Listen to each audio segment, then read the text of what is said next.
Hi, everyone. Thank you again for joining us and bearing with us as we are working out any technical difficulties that we have. This is our first hybrid meeting of the term of the year, so we are still working on things. But again, thank you for joining us, and thank you to those who are joining us virtually. If you have problems, no. Sean needs to exit out of YouTube. Thank you, Victor. If you are having problems with audio virtually, please let us know. We have many computers open, so we should be able to see it. And if you are joining us virtually, if you have questions, please put it into the Q&A, and we will do our best to try to answer those. Like I mentioned to our in-person audience, we do have a hard stop tonight at 9 p.m. And we do have a very packed agenda, so we will try to get through things as quickly as possible, while still making sure that everyone is heard from, especially on some of the matters that I think some of you are here for. First tonight, we do have, and Commissioner Jones, can you please look in the audience?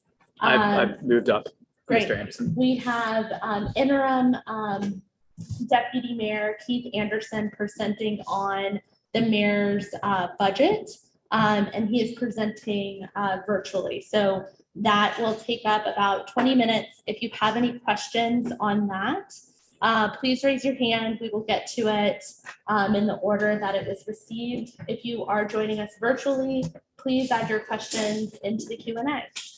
So I'll let you take it away, interim Deputy Mayor. Thank you. Thank you, and I'm honored to be presenting tonight on behalf of Mayor Bowser's FY24 budget, fair shot budget, and I will be respectful. I understand there's a packed agenda, and I'll get through my portion quickly and be available for any questions. Is the presentation up? I was not. We were not given a presentation. If you would like to share your screen, you can do that. One moment, let me make you able to do that. I do not have it on this computer. Well, what I'll do is, I apologize, I do not have that presentation readily available on this computer, but I'll go through the budget and I'll be able to answer any questions that you may have. Again, Keith Anderson, Interim Director, Deputy Mayor for Planning and Economic Development, and I'm honored to be here with you this evening to go over Mayor Bowser's Fair Shot budget. We all know that this is a budget that required us to make very tough choices. We're facing a perfect storm of issues from federal money that we received in response to the COVID-19 pandemic that is starting to run out. We have slowed down in the economy, and we are now dealing with the very first and very serious impacts of prolonged telework on our commercial property, especially in the downtown corridor. Our resources are shrinking while our fixed costs are increasing. In putting together this budget, Mayor Bowser understood that the top priority must be to right-size our investments and build sustainability and resiliency in our spending. We are all proud that this will be our 28th consecutive balanced budget. We also know that our strong finances, which are critical to our successes in responding to all that has happened over the past 3 years, are a result of many years or decades of responsible budgeting on behalf of the District of Columbia. And we do not take that for granted. What you will see as you dig into the details of this budget are investments that build on the foundation we have laid over the past several years. We have made big investments, but struggled to fill positions. We are investing in attracting the workforce necessary to realize the goals of those programs. We look to eliminate programs that we deem not to be in good use of taxpayer dollars, And we are also building on a legacy initiatives from last year that focus on closing the racial gap and keeping more long-term Washingtonians in Washington, D.C. And with this budget, we are making much needed investments in our downtown, the economic engine for our city. We need to continue to create destinations downtown and make it easier to reach them for all Washingtonians, including our visitors. Last month's revenue estimates, unfortunately, were a sobering reminder of how urgent the work is to bring back downtown is to a vibrant mixed-use location. This is a budget focused on people. It is about making sure we have the right people working in the right programs. It is about keeping people in our city and keeping them safe and healthy. That includes everything from treatment from substance abuse orders to being able to afford childcare to find a job. And thank you for the presentation.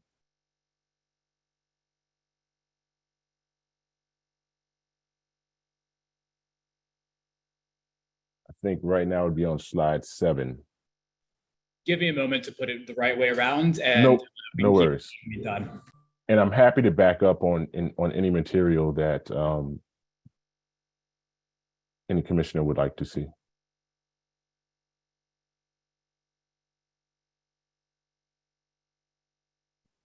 Apologies.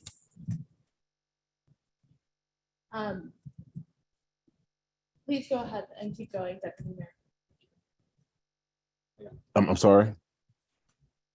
Please go ahead and keep going. Okay, all right. Again, I'd be on slide 7, but this is a budget focused on people. It is about making sure we have the right people working the right programs. It is about keeping people in our city, keeping them safe and healthy. That includes everything from treatment for substance abuse orders to being able to afford childcare or find a job. We are addressing the full spectrums of needs that can cause daily anxiety. This budget also is about expanding access to care and services for the district's most vulnerable residents, such as people living with disabilities and our seniors. We can go to the next slide.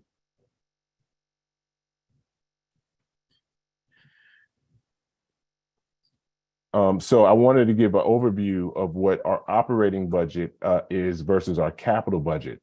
The operating budget is what we use to pay salaries, pay for goods and services. The capital budget is what the city uses to build and to make improvements on our facilities. So this year's budget, gross budget for operating is $19.7 billion. And that is what's needed to operate the city's core services. Unfortunately, given the revenue shortfall that we had, as many of you may have seen, the revenue shortfall is predicted to be $460 million over the course of several years. So we had to make cuts, and we had to make tough choices. But with those cuts and tough choices, the city is able to maintain its core services to continue to serve the residents. On the capital budget side, we have schools to modernize, we have parks and recreation centers to modernize and maintain, and this capital budget ensures that we stay on track to modernize our schools, our police stations, our fire stations, and so on and so forth. And go to slide 10. And so DC is in a state where we need to come back. We need to come back to the vibrancy of downtown, which I mentioned earlier, which is the economic driver for our city. And so what we're doing now to promote businesses in the city is we're investing $3.4 million in our small and medium businesses with various programs to support them as they conduct business within the city. We have invested in a commercial property acquisition fund for small businesses in the city that wish to purchase property. We will be able to invest in that business to be able to purchase that property and to conduct business in the city. Again, $10 million for the Vitality Fund and money invested for DC family and fun destinations. Moving forward in the FY24 budget, the mayor has invested money, 9.8 million, to improve Farragut Square, a park downtown, which will attract visitors and residents, spurring economic development. An additional $3 million in our Great Street program, and an additional $6 million because the program is so successful in the Commercial Property Acquisition Fund, again, to continue to attract businesses to DC, to purchase property in DC, to conduct business in DC, and hire DC residents. I will, in the interest of time, skip to slide 15. And just another, again, highlights of what we're doing now and investments that we look to in this budget make in FY24. Again, $1 million for the heirs program to help district residents that inherit property be successful with that process. Again, $10 million for the Black home ownership fund, with the goal of 24,000 Black homeowners to purchase property by 2028. And then investments that we're looking to make in FY24, again, in the heirs program, in the housing production program, $100 million. Over approximately $1 billion has been invested in that program, and we're moving closer to meeting the targets in affordable housing, with the goal of 36,000 homes that are affordable, 12,000 that are deeply affordable. On those specific goals, we're at approximately 80%, and I believe 60% on those goals. So we're going to continue to make those investments until we reach those goals. So I will stop here. If there are any questions, I'd be happy to answer those. Sorry for the technical difficulties. I'm glad we got the slide deck up. And thank you to Commissioner Jones for reformatting it. Thank you. I'm assuming it's okay that we do share the slides with the attendees because we weren't able to get through everything. Is that Yes, that is okay. Great. Are there any commissioner questions?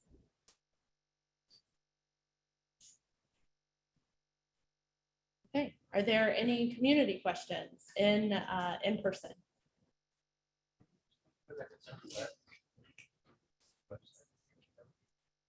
We'll put it on ANC 1B's website, and then we'll also try to send it out to attendees as well too.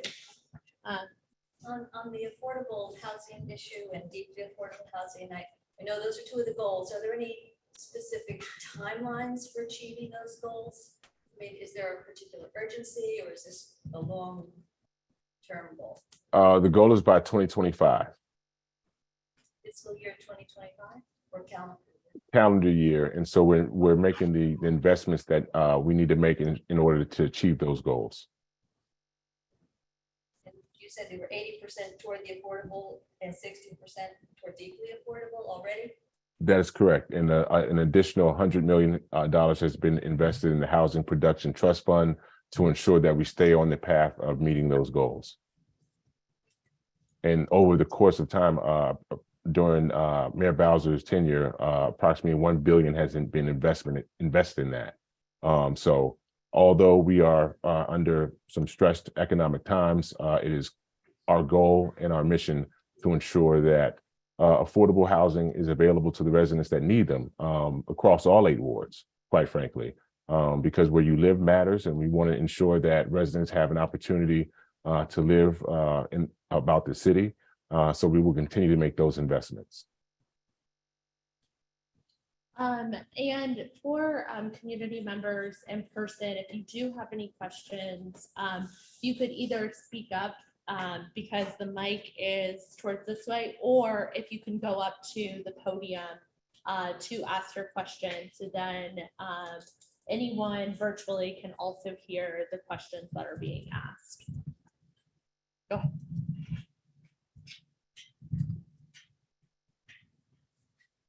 Good evening, Deputy Mayor. Thank you for your presentation. I understand the importance of bringing, developing downtown as an economic engine. However, I'd like you, please, hearing first from me, because I'm a large advocate for U Street. U Street suffering, it's been neglected for quite some time, 20 or 30 years, and whatever resources we could get to help out establishing a SID or a bid and some economic vitality to the suffering corridor. That was one of the first comeback kids and has been forgotten about. I appreciate putting that on your agenda and your staff follow-up. Thank you. Thank you, and I will definitely follow up on that.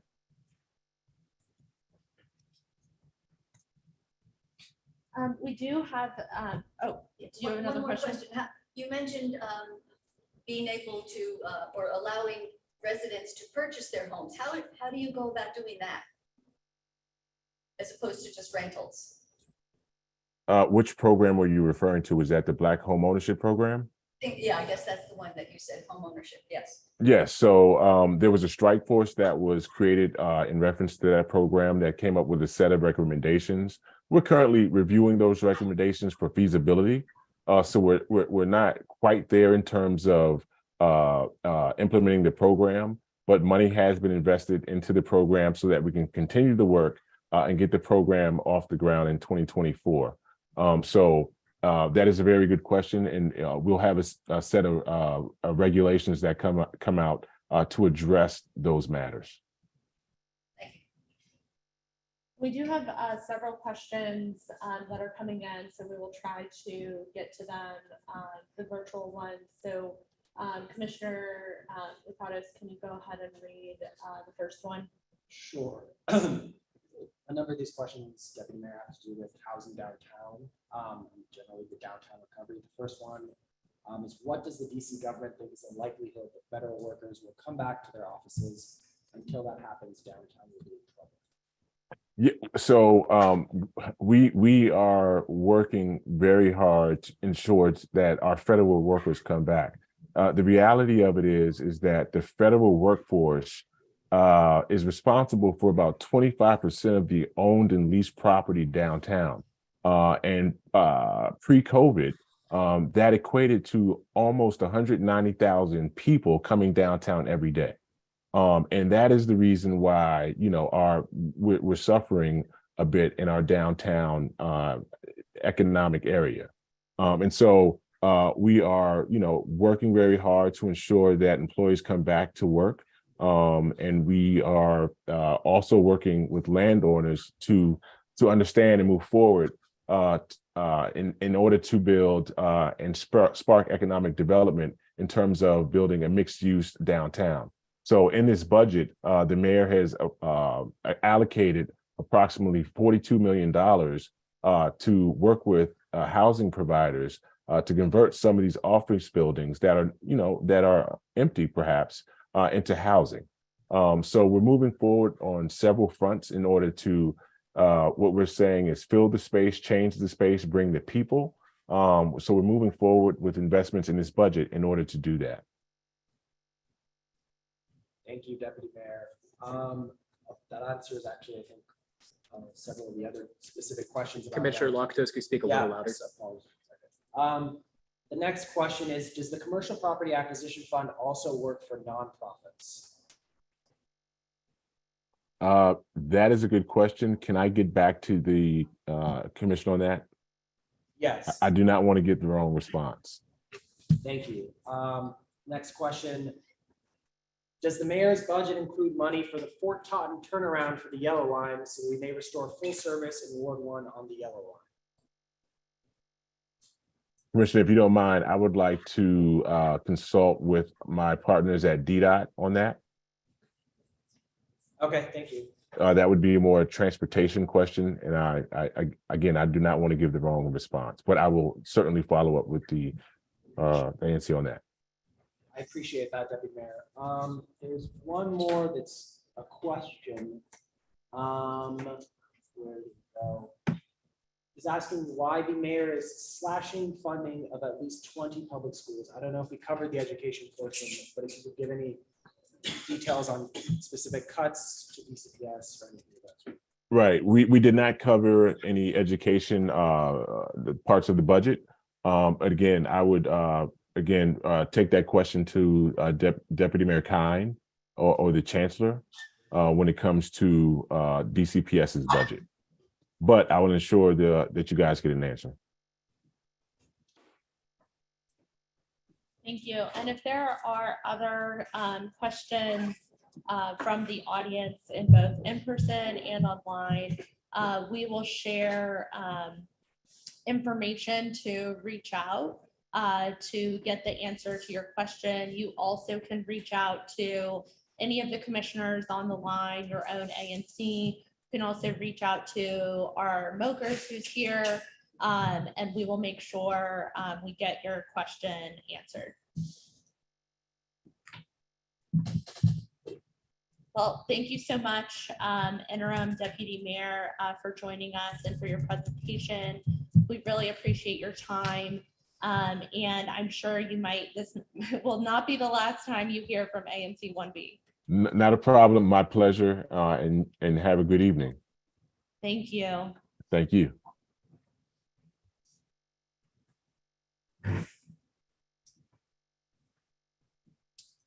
Okay, so I am going to give it a couple more minutes before we officially call the meeting to order.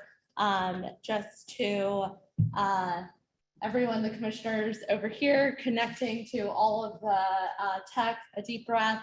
Audience, if you're having trouble hearing us, please put into the chat and we will do our best to try to resolve that before the official start time. Again, I don't know if anyone has just joined us. We do have a packed agenda tonight. And this is mostly for, well, I guess it's for in-person and online. If you have questions online, please add them into the Q&A and we will do our best to answer those questions. Again, this is our first hybrid meeting of the year and of the term and in this building. So we are doing our best in trying to make sure that everyone is able to hear and see and get their questions answered. But if you do not get your question answered, please do not hesitate to reach out to any of the ANCs here, your own commissioner, and we will try to get that question answered for you. But with that, it is 7 p.m. and I call this meeting to order. Mr. Secretary, would you please call the roll? Yes. Commissioner Handerhan. Present. Commissioner Holohan. Present. Commissioner Sycamore. Present. Commissioner Lakatos. Present. Commissioner Kensick. Present. Commissioner Johnson. Present. Commissioner Fields.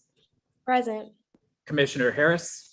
Present. Commissioner Jones, present. Madam Chair, with 9 out of 9 commissioners present, we have quorum. Great.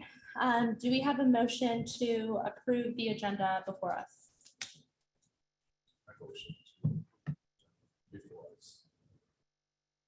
Do we have a second? A second. All those in favor? Aye. Opposed? Motion passes. Commissioner Kinzig, if you could also speak up too, or if you want to speak one over. Sorry. Again, bear with us as we are working through these. I know here, thank you all for joining us again. You can hear us. If there is a point where you can't hear us, please say to speak up and we will. We also have a consent agenda. Is there anything that needs to be added here? Madam Chair. Motion. Commissioner Jones. I move that the commission set a speaking time limit of 2 minutes per speaker for commissioners and for other speakers after each presentation, with a limit of 1 speech per speaker per topic. Do we have a second? Second. Discussion? All those in favor? Aye. Opposed? Abstentions? Motion passes. Okay, so that is added to our agenda, which is a time limit For virtual attendees, we do have a hard stop in the HFA building at 9 p.m., which is why we are instituting this time limit. If you do have further comment, we are reachable via email. We also can talk afterwards if there's anything that needs to be discussed further. But we just want to make sure that everyone in the community who would like to speak, along with commissioners, are able to speak within the time frame. And that is, again, clarification on after. So if a committee chair is speaking on a certain topic or presenting on a certain topic, then we will open it up to commissioner comments and then community comments. And then we will consider kind of a motion if one is needed. Thank you for that clarification, Chair. Is this, just also to clarify, this is just for this meeting? This is just for this meeting. Okay, There you. might be in the future where we add it into our bylaws. We have noticed 1B is very, very busy. So we have had rather lengthy meetings this year, but it's because we've had so many things on our plates. But we will be looking into how we, if it works for us, if we need to add more time. So if you have feedback on that, we're definitely all ears. The commissioners, you have a consent agenda before you. Do we have a motion to approve the consent agenda?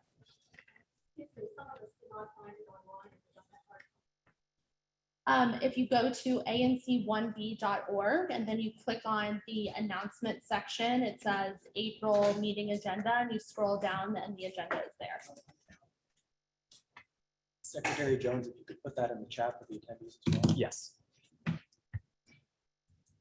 Okay, do we have a motion to approve the consent agenda? I need to approve the consent agenda. Do we have a second? Second. Discussion? All those in favor? Opposed? Abstentions? Motion passes. Thank you. Okay, next item, reports and action items, financial reports. We have a fiscal year 2023 budget and budget notes. That is in the agenda, but you have to scroll all the way past the agenda. There's a draft budget. Commissioner Jones or Commissioner Lakatos, would you like to go over any of the highlights for the budget? And we do have it on the screen as well too. Thank you. I can address that, Chair Harris. So this budget encompasses some already approved expenditures such as attorney for alcohol, beverage related matters, as well as community sponsorships, administrative costs for personnel, and other equipment we might need for hosting hybrid meetings such as this. This is a budget approval, so these expenditures would still be, so if you have a specific sponsorship, we're still going to vote on that as a commission, but this is just allotting the amount within our existing reserves that we would spend, as well as the allotment that we will receive this fiscal year. Do you have any commissioner questions? And we will be starting the timer on this with commissioners if you have questions. Do you have any community questions?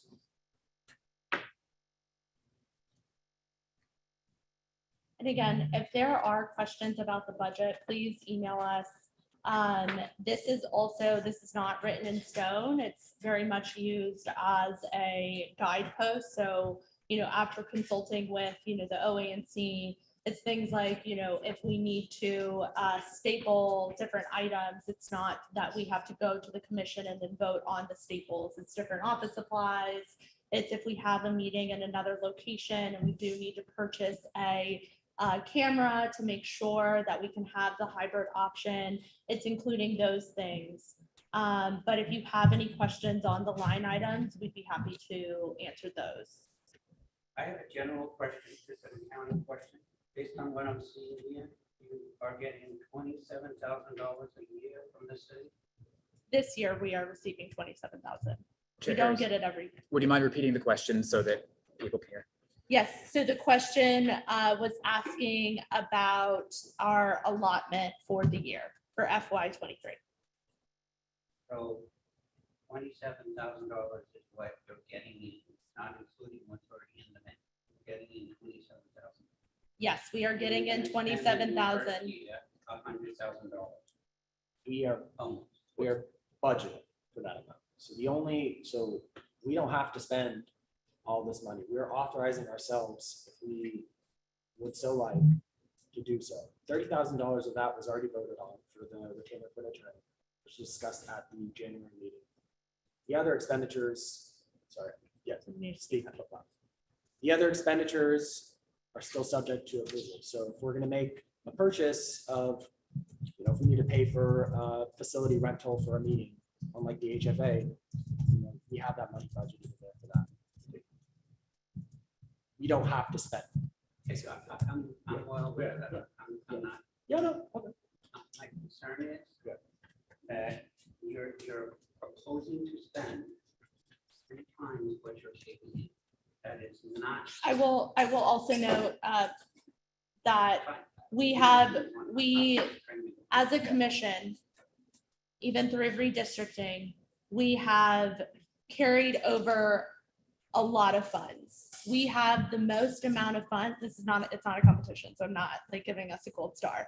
We have the most amount of funds in all of DC. Right now in our bank account, as you can see in the ending balance, right now we have over $200,000, which is a lot of money that can be used for the community and to make sure that, our meetings are accessible, whether that's a hybrid option, making sure that we have support to make sure that if you have questions that come in, commissioners get those. We have support on an attorney for different establishments to help represent us, because we also have a lot of bars and restaurants in ANC 1B. So yes, that is a lot more money than we do have coming in, but we also need to make sure, per advisement from the OANC, that we are spending down some of this money so we do not open ourselves up for an audit. So if there's anything in the budget that is a concern or that is a piece of feedback that you would like to provide, again, please email us and we'll provide our email addresses. Ask us afterwards, but as Commissioner Blockados said, this doesn't mean that we will spend that amount. It just means that we have it available. So one, if we have our admin coming on board, we don't need to vote on yet again, even though we already did, for approval for that. I don't have a problem with you spending money, but I do have a problem with the fact that you're not being, as far as I'm concerned, transparent. Don't just throw a budget out there without doing the spiel that you just did. If I didn't ask that question, nobody in this audience would understand what you just said. And that is important from transparency's sake, in the sense of fiduciary responsibility of spending money. I'm not telling you not to spend it, but you've got to be a little bit more transparent to say why you're doing it. And I'm not trying to get into an argument with you, say we can move on. I'm just saying, from somebody who dealt with finances, I did it for 45 years of my life. This is not transparent. And I'm gonna end Well, it there. this is a new leaf that we're turning over. Patrick, you know that even on past commission meetings, this is April, this is our 4th month that we've been in office. Some of us have been, this is our 2nd term, but this is the 1st month. This is where we have this budget. We have been transparent about the amount of funds that we have. We've also been transparent in the issues that we've had in our quarterly financial reports that we have to submit to the OANC. So all of this is online and transparent, and we're also trying to fix things that were done in the past to catch up. That mentioned that some of the funds can be used for the community. Can you give me an example? Because I have an idea of what we can do in Paul Lawrence Dunbar. That would be using money for something that we need as a community. Can you give an example of community? So We I do mean, in have in our terms of state. budget, we do have grants, and we do need to talk about that further, about how we open up that process of, if you saw a need at the Dunbar Apartments, then you could fill out, a certain form to then potentially get that grant. Now, we don't have that process open today. Now, the other side, where ANC And I went, thought we like to, what I would like to see how people follow on to Dunbar, in that we suffered lately, the senior citizens, 171 senior citizens who paid their dues, working, now we're retired. We received all kinds of disturbance from the street noise across the street from us, the Summit gas station. We like sleep and sleep deprivation because of the noise from ADTs and motorcycles and cars, gangs of cars that come and they just meet there, particularly on the Thursday, Friday, and Saturday night. Our windows are not insulated, so I'm asking, could I apply as the tenant association president, apply for, and you all can just think about it, a grant for window installation, modernization. so we would have to consult with the OANC, because that seems a bit of a unique request.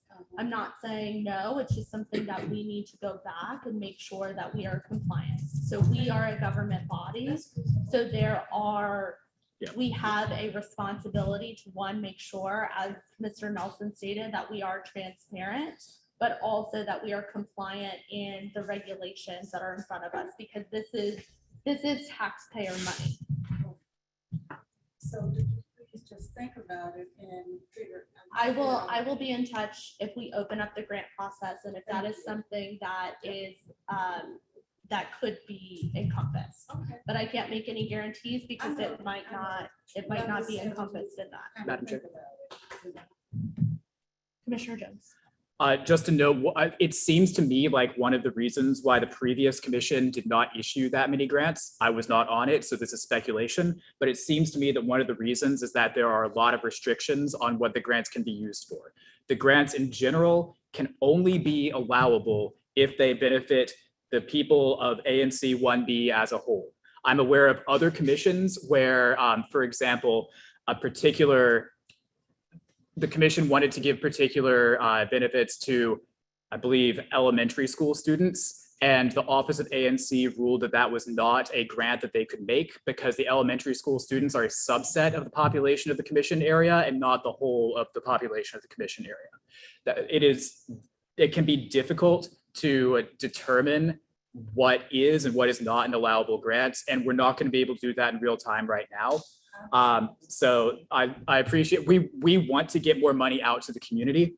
That is why we've allocated so much money in this budget. There are restrictions on how we can do that, and we want to be able to do that carefully. We will follow up with these. We'll follow. I appreciate it. To that point, there's nothing for grants. May I speak to that? Currently, yes, that's all under sponsorships, which tend to have less administratively burdensome requirements for application. That's why I drafted the initial draft of this budget, and that's why I put so much into sponsorships. However, there is nothing preventing this commission from later voting on individual grant applications or sponsorship applications that are outside of what is budgeted here. This budget is a plan. It authorizes us to spend up to this amount, but we can also amend that plan at any moment. And there is, just as Commissioner Jones stated, there is a difference between grants and sponsorships. So typically, if you have seen ANC 1B out in the community, it has been around sponsoring different events. And you may see on the agenda that there are a couple of events that we are looking at to sponsor. And what that entails is that it would be just like a conference sponsorship. You might see a company's logo. So you might see ANC 1B's logo. There are some parameters, like it has to be a set event. We have to know how many people are attending that event, maybe even like percentage of 1B if it's in 1B. and other factors that I might be forgetting. But it has to, and it also has to be a nonprofit. And again, this was not decided by ANC 1B in terms of the parameters. That is decided by the Office of Advisory Neighborhood Commissions and the auditor. Okay, we are going to have to move on, but is there a motion to approve the FY 23 budget? Madam Chair. I move that the commission approve the fiscal year 23 budget and budget notes. Do we have a second? Second. Discussion? All those in favor? Opposed? Abstentions? Motion passes. Thank you. Okay, moving on, committee updates, public safety and community engagement, Commissioner Fields, but give us 2 seconds to make sure the audio is good. You will have to take yourself off of mute, Commissioner Fields. Yes, can everyone hear me? Yes. All right, perfect. Hi, everyone. I'm Commissioner Fields. I represent ANC 1B07. So that's on 14th Street, U Street, down to 18th Street. I apologize that I'm not able to be there today as I am helping a family member who's struggling with cancer. So thank you guys for granting me grace in advance. Today we do have a couple of updates. I'm going to start off with the community events that are going on in the area and in the neighborhood.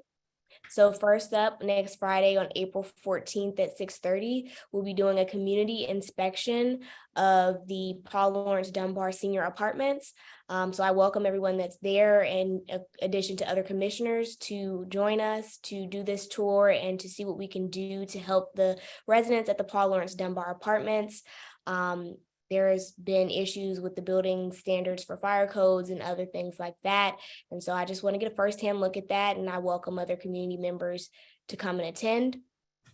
Outside of that, we'll be doing a tour of the Frank Reeve Center on April 11th at noon, just to see about the history there that can possibly be preserved.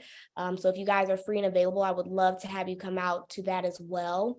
Commissioner Fields, I'm so sorry. Can you please stick to the agenda, and if you can go ahead and publish those events in the chat, and we will make sure that the attendees get those. But those things are not on the agenda, so I think there's some confusion. Okay, I did try to add those, but was unsure of the proper process. I reached out, so I came in a bit late, unfortunately. But yes, if you can go ahead and push, and we will make sure, and you can also present during the commissioner announcements as well. Thank you so much, Chair. In addition to that, Vermont Avenue Gardens has been funded $500. They're having an event on April 29th where they will plant and share their project with the broader community through a work party. So we don't need to go over that. And next up, there's a request from the Purpose Party, which is a nonprofit that serves the 1B area. They are located, or their events typically happen on 14th and U Street in front of the Reeve Center. And so tonight they'll speak a little bit about what they do. They're requesting $500, and their event will be held on April 27th. And I believe a start time of 2 p.m. So they provide food and hygiene products. And so the Public Safety and Community Engagement Committee recommends that the commission approves the sponsorship request at the amount of $500 for their hygiene products. So at this time, are you welcoming them to speak, or did you just need that update from me, Chair Harry? First, we will have any commissioner questions or comments. Okay. I'll just add that I received all the material from Purpose Party ahead of meeting, so all the questions I had are resolved. So the matter's in order for the vote, in my opinion, Treasurer. Okay. Are there any other commissioner comments? Okay, hearing none. Are there any community comments? Madam Chair, the Purpose Party has their hand up if you would like to Okay. recognize them. Let's go ahead and promote the attendee from Purpose Party.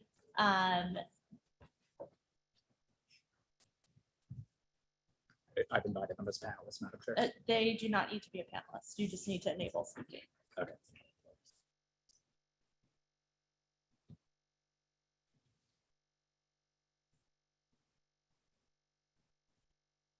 Purpose Party, you can unmute yourselves. Thank you. Hey, as a matter of transparency, we actually had our hand up as part of the question to the deputy mayor earlier. So we honestly, unless you guys have further questions, we just super appreciate you looking into what we're doing and supporting us. Great, thank you so much, and thank you for joining us tonight. And if you have the questions for kind of the interim deputy mayor, please email it to the commissioners, and we will try to get that answered. Thank you very much. And to the community members virtually, if you have questions, please add them into the Q&A. It is going to be very difficult for us to take you off of mute. We will do our best when other topics come up. But if we missed a point where you had your hand raised, it's again, we are working through tech and making sure people here have a good experience. So again, please put it into the Q&A. Is there a motion to approve this sponsorship request at $500? I motion to approve the sponsorship request for $500. Do we have a second? I second. Discussion? All those in favor? Opposed? Abstentions? Motion passes. Great, thank you. All right, that's all for public safety and community engagement. And is your next meeting still on Tuesday, April 11th? Yes, our next meeting is Tuesday, April 11th via Zoom. Great, thank you, Commissioner Fields. Zoning, preservation, and development, Commissioner Jones. Thank you, Madam Chair. We have two items on our ZPD portion of the agenda today. The first one is Board of Zoning Adjustments case 20883 at 1815 8th Street Northwest with Alexander Lyles, represented by Gregory A. Curley.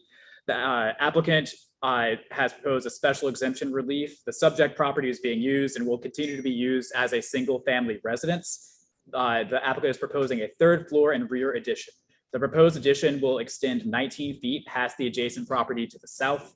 As such, the applicant is seeking special exemption approval pursuant to E-205.5 and E-5201, allowing a rear addition to extend farther than 10 feet beyond the farthest rear wall of any adjoining principal residential building on any adjacent property. We had a discussion on this in the ZPD committee, and the committee recommended that the full ANC send a letter of support for the case in question, with the caveat that prior to the ANC vote, the applicant provide letters of support from both adjoining neighbors. I have an update on that. The applicant provided a letter of support from the neighbor to the north, but was not able to get in contact with the neighbor to the south. The neighbor to the landowner to the south is not the occupant of that building. The applicant demonstrated to me that they had attempted at least 5 times via email and via phone calls to get in contact with that property owner and make sure and to try to get a letter of support. The applicant also reported that they had discussed this issue with the property owner and had not heard any concerns. However, because the neighbor to the south has not been responsive enough to give a letter either in support or in opposition, the applicant has not been able to has not been able to provide that.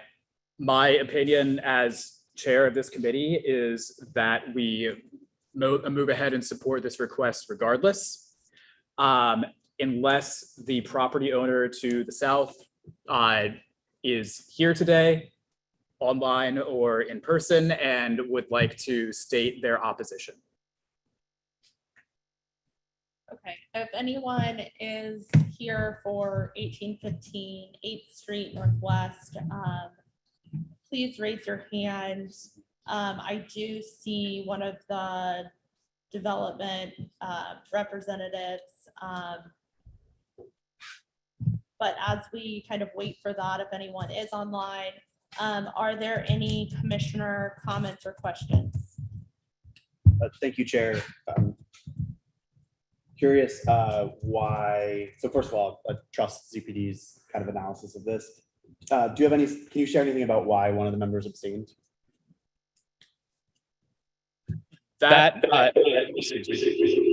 Used to unmuting myself here.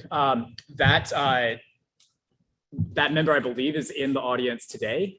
So I can speculate on his behalf, but I would ask him to do so. It was me and my name's Frank, and I live in the neighborhood, and I had concerns about an abutting neighbor building exorbitantly. If that was in my shoes, that's my next door neighbor, they didn't contact me or couldn't find me. And I was an offsite owner, I was concerned because I don't find it to be a fair system. I don't know, and I asked actually if we could hold off and wait to vote to next month until he brought the letters to the committee. And that wasn't the committee's resolve, so they opposed my proposition, so I abstained. We have the applicant in the audience, Madam Chair, if you would like to give them a moment to speak. Sure, and they have, please just enable them to speak. And Mr. Lyles, you have 2 minutes. Greetings, everyone. My name is Alexander Lyles.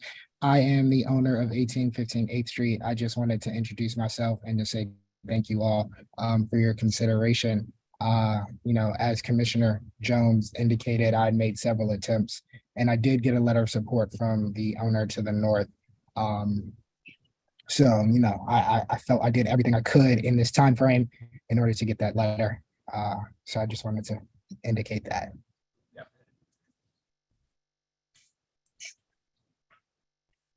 Thank you. Yes, and if you could speak up or go up to. Isn't it customary to also try to send a physical letter through the mail to the owner? The owner should be contactable through the mail.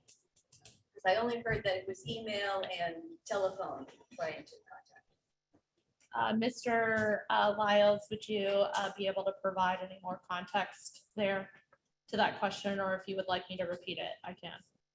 Oh, no, I heard the question. I did not send anything physically through the mail. I did send emails and phone calls and they were acknowledged. As far as getting a letter of support executed, though, that was not returned back. So Commissioner Lyles, sorry, Mr. Lyles, so to confirm, the neighbors are aware that the plans exist? Absolutely, yes. Thank you. Yeah, that was fair. Okay, last community comment. I'd like to know if the neighbors to the south who has not returned letter is like an owner occupier formally, or if this is a business entity that's not returning the contact. Mr. Lyles, were you able to hear that question? I heard a little bit of it. I just didn't hear the first part. I'm sorry. Is it owner occupied? No, it's not. It's an absentee owner. Corporate absentee owner or an individual private owner? Individual private owner. Okay, do we have a motion on this? Madam Chair.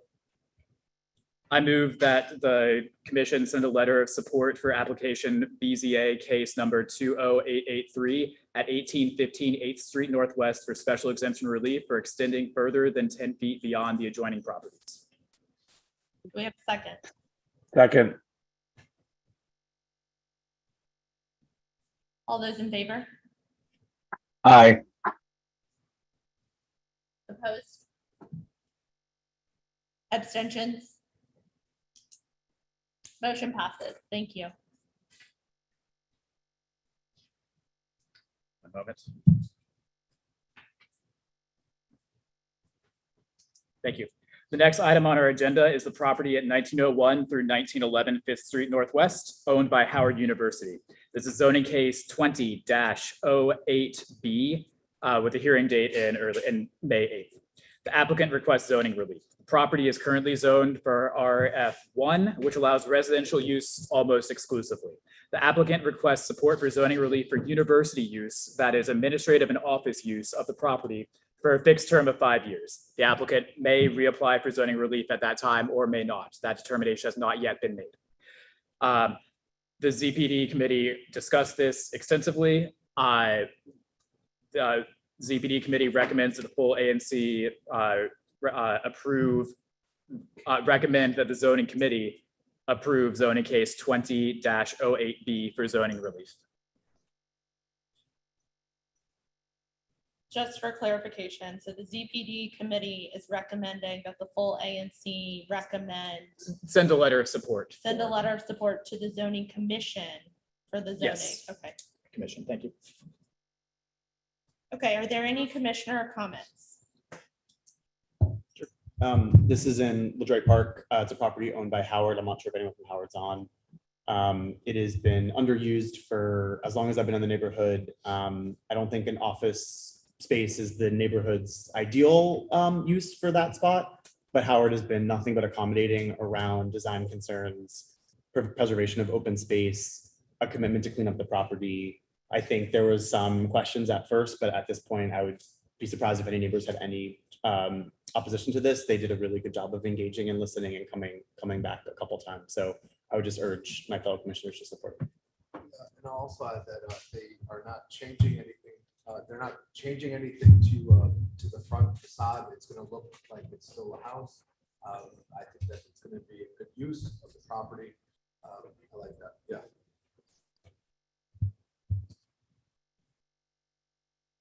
Are there any community comments? I would just add that the property already has a variance to be able to use as a daycare center, so this is just actually modifying that to use it for. It's already being used extraordinarily. It just happened to use it. And it hasn't been residential for a long time.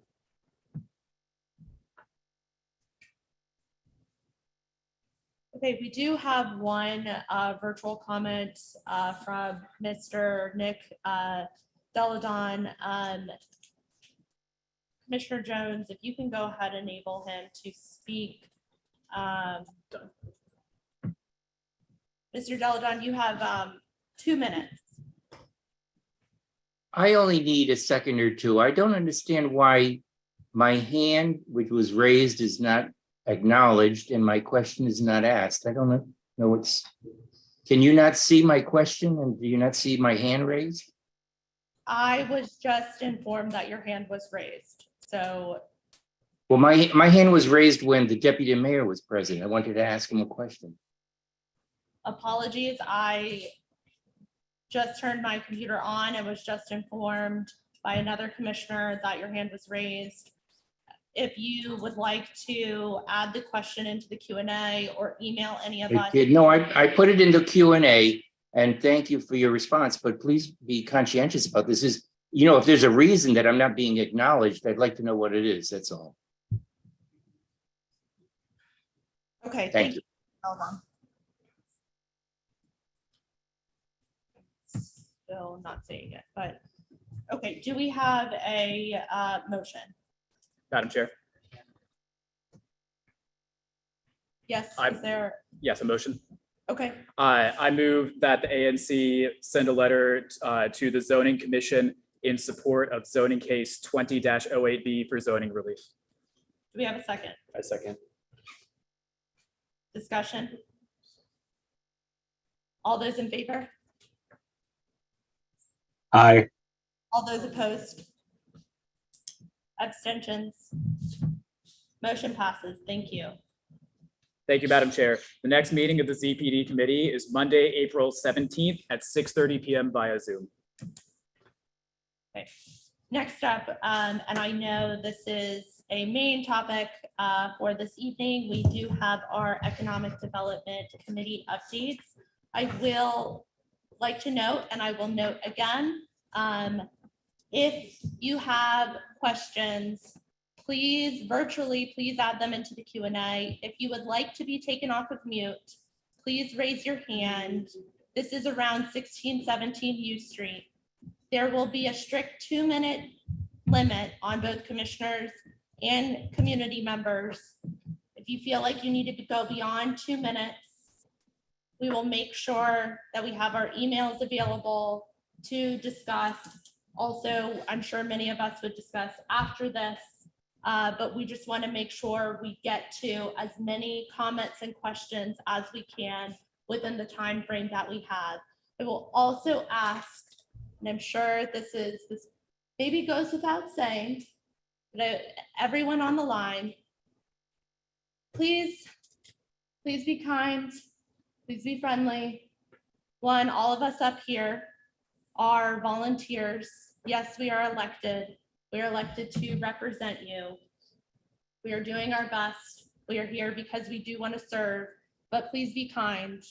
And if there is anyone who is acting out of decorum, we are mindful of that.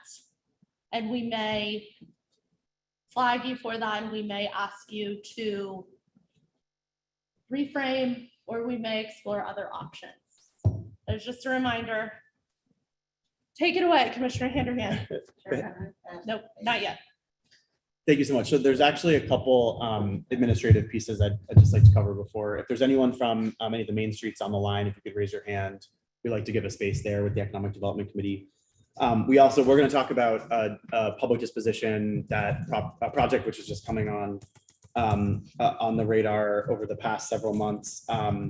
And that's gonna be the major agenda item that we have, but we have one speaker first who's gonna talk about a past public disposition project and a very brief 3 to 5 minute update on a site that many of us know very well, which is the Grimke School redevelopment as they get ready for their next phase of construction. This is kind of a future look of how this committee stays in touch on public disposition. So Mwaji, if you could come up to the podium and 3 to 5 minutes would be great.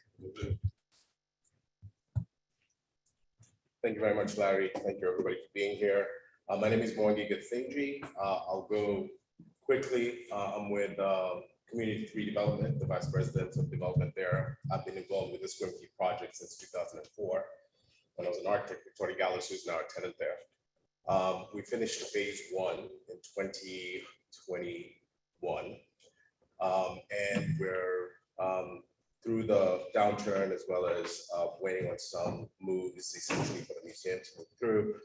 Phase 2, as we're calling it, which is a residential building that occupies 9.5 street, right behind the Grimke School, 38 units, 33% affordable, has been on hold until we had gotten everything sorted out, financing, as well as getting frank with the museum situated. So it's been a long 1.5 years of getting that project situated to go, where I'm here really to say that we are at that doorstep.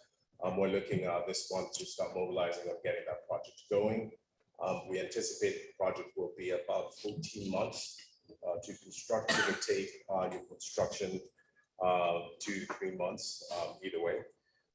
We're still finalizing a couple of details on it, but we do envision that activity will start to pick up in and around the site. We've been in touch with 9.5 street residents and still maintain a landlord position with regards to the 1923 Grimke School project. That project is doing really well right now. It's got a lot of new tenants in it. So if you do have any questions, I'd be happy to answer them. But I really wanted to take this opportunity to kind of reintroduce ourselves. We had been in the community for a while and then we're taking that break, and wanted to make sure that you guys were aware that we were looking to get that project finally off the ground. That's really essentially. Thank you for. Can I ask you to add 2 things for people who may not know? Sure. What was phase 1? Like what have you been working on previously? And then if you could also just repeat the time frame. Right, so the Grimke School, as you know, was multiple sites. The 912 U Street condominium property with retail at the bottom was one site. The Grimke School, 1923 to 1925, Vermont Avenue was the Vermont Avenue Grimke School site.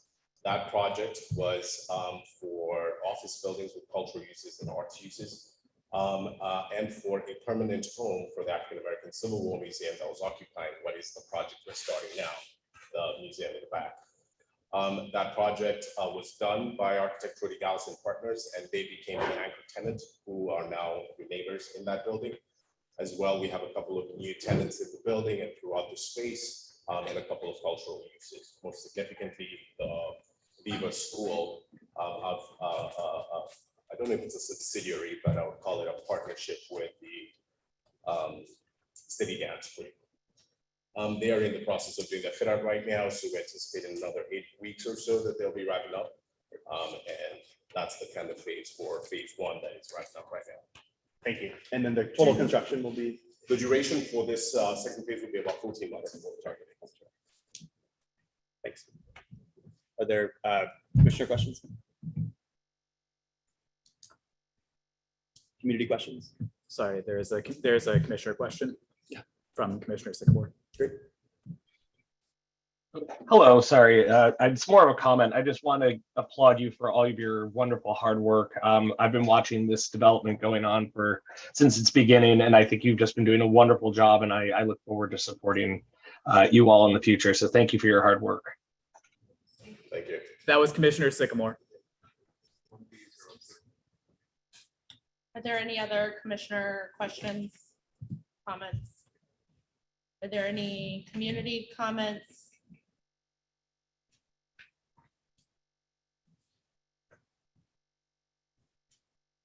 Okay, thank you so much for joining us tonight and giving us that background.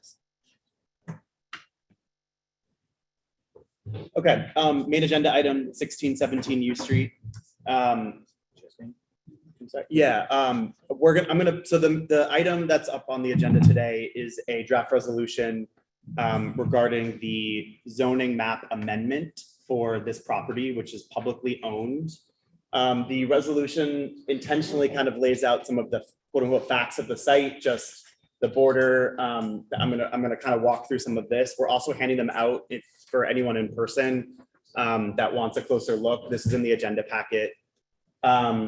So this is a publicly owned site that is bordered on, that it's actually 2 addresses, 1617U and 1620 V Street. That's important because those are 2 very different blocks, but they're connected. And we kind of have been referring to it as 1617U. It borders U Street and V Street. It's between U Street and V Street and 17th and 16th. The district has told us that they want to pursue a public disposition of the site, which means that they will release a request for proposals to redevelop the site, to replace the police station that's there, to replace the fire station that's there, and to add housing, specifically IZ housing.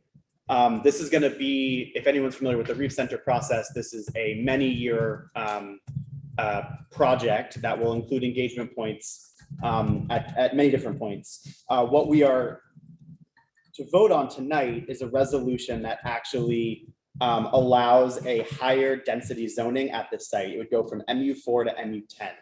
This is something that DEMPED has, OP has asked, DEMPED's the project lead, but the Office of Planning is OP, and the Deputy Mayor for Economic Development and Planning have said that this is going to be able to meet the needs of the site to redevelop the existing uses and add housing, which, as we heard, is a incredibly important goal to the mayor.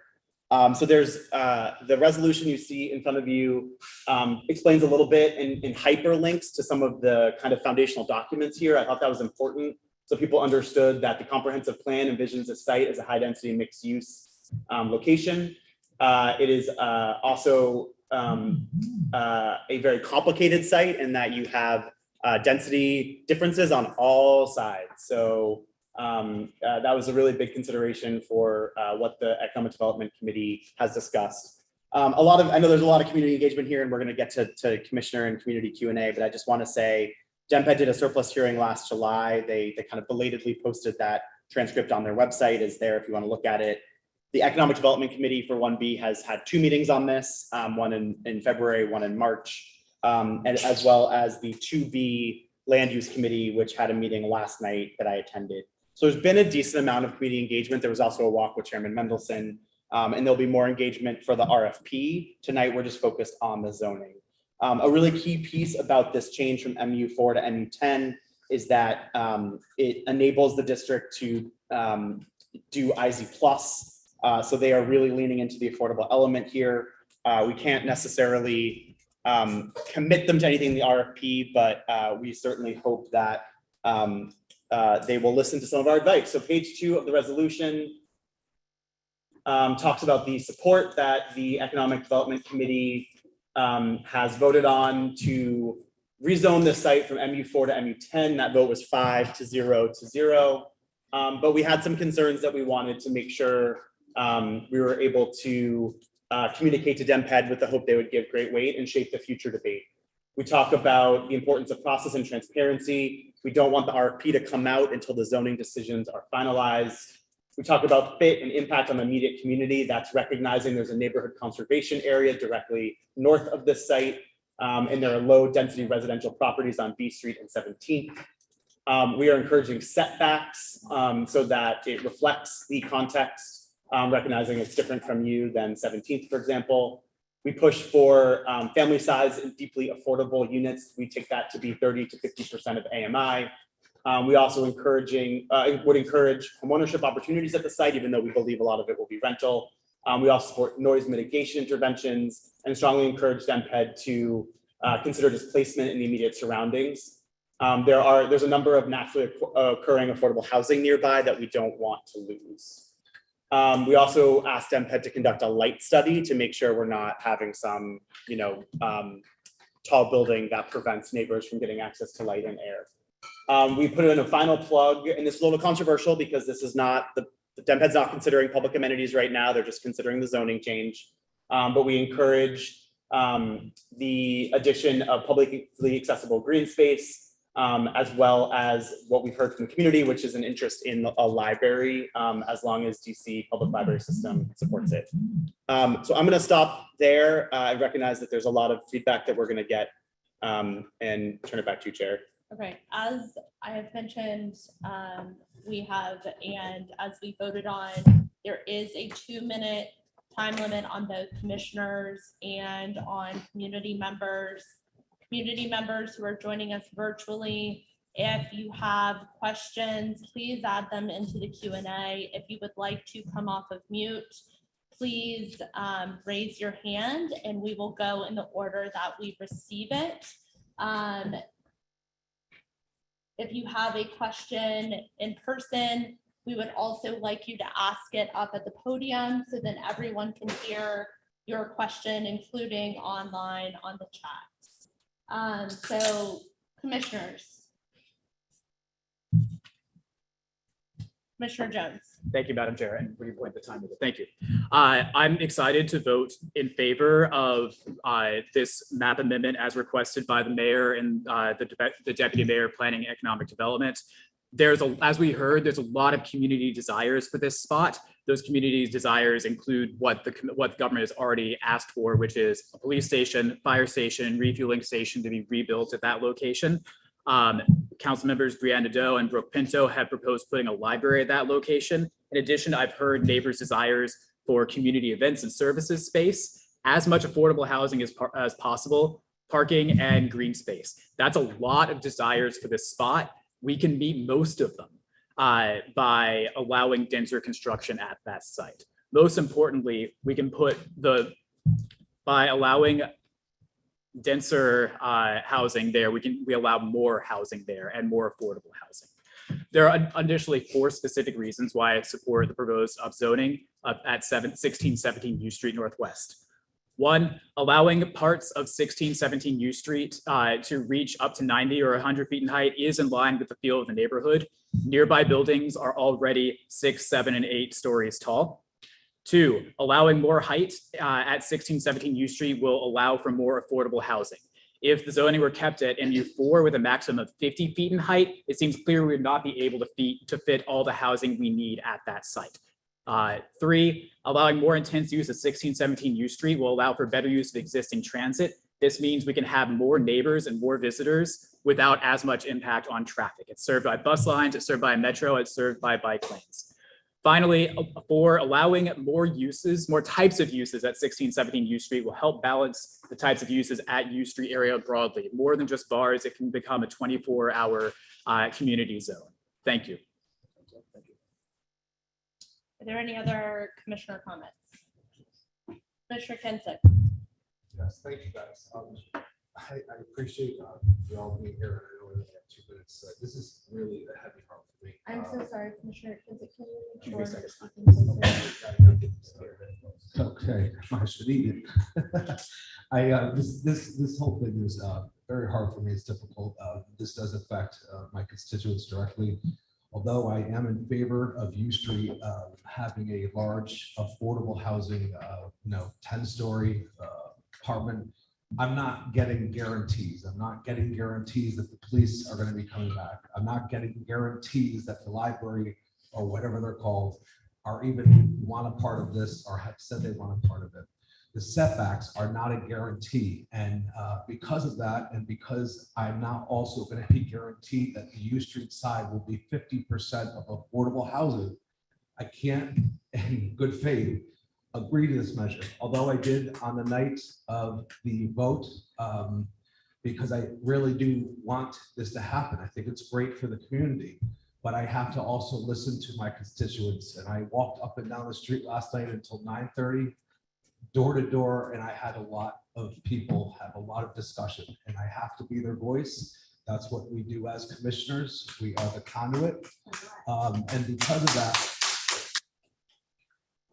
and because of that, and because of what I've seen what DEMPED did with the Reeves Center, I cannot, in good spirit, say to this that this is going to be any guarantees, and because of that, I will not be voting yes on this tonight. I will be voting nay against it. Although I know most likely it will not go through in my favor. I just really, again, talking to people and the concerns, there is no guarantees, and because of that, that's it. I don't want to repeat myself anymore. Thank you.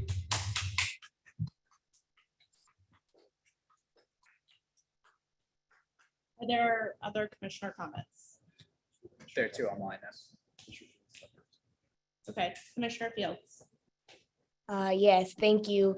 First, I just want to start off by thanking Commissioner Handerhan for doing such an amazing job hosting and conducting the Economic Development Committee meetings and really taking an effort to receive community feedback.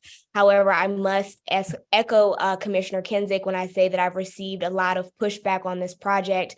And I've received a lot of requests for there to be more studies done and conducted among the community. And because of that, I would like to recommend that we add to this that DEMPED conduct and publish a displacement risk assessment. I do think that with the new development at the Reeves Center site and development throughout the rest of the neighborhood, that this could potentially affect housing for those who are in the area. And I think that publishing and conducting a displacement risk assessment could do nothing but benefit and help us in giving us a better understanding of how this will affect the surrounding community. As far as regards to light space, I did want to make reference to the 10th Street Community Park. It's very small, it's very compact, and I think that if in any way this could be remodeled and presented at this site, that could be of some help. In addition to that, I would like to add under public amenities that in addition to a library, I believe that one city service should also be included or assessed by DEMPED to be placed on the site due to all that we'll be losing from the Reeves Center. So those are my comments. Thank you. I appreciate, and I'm sure commissioners appreciate the clapping, but no need to feel that you need to clap. Commissioner Sycamore.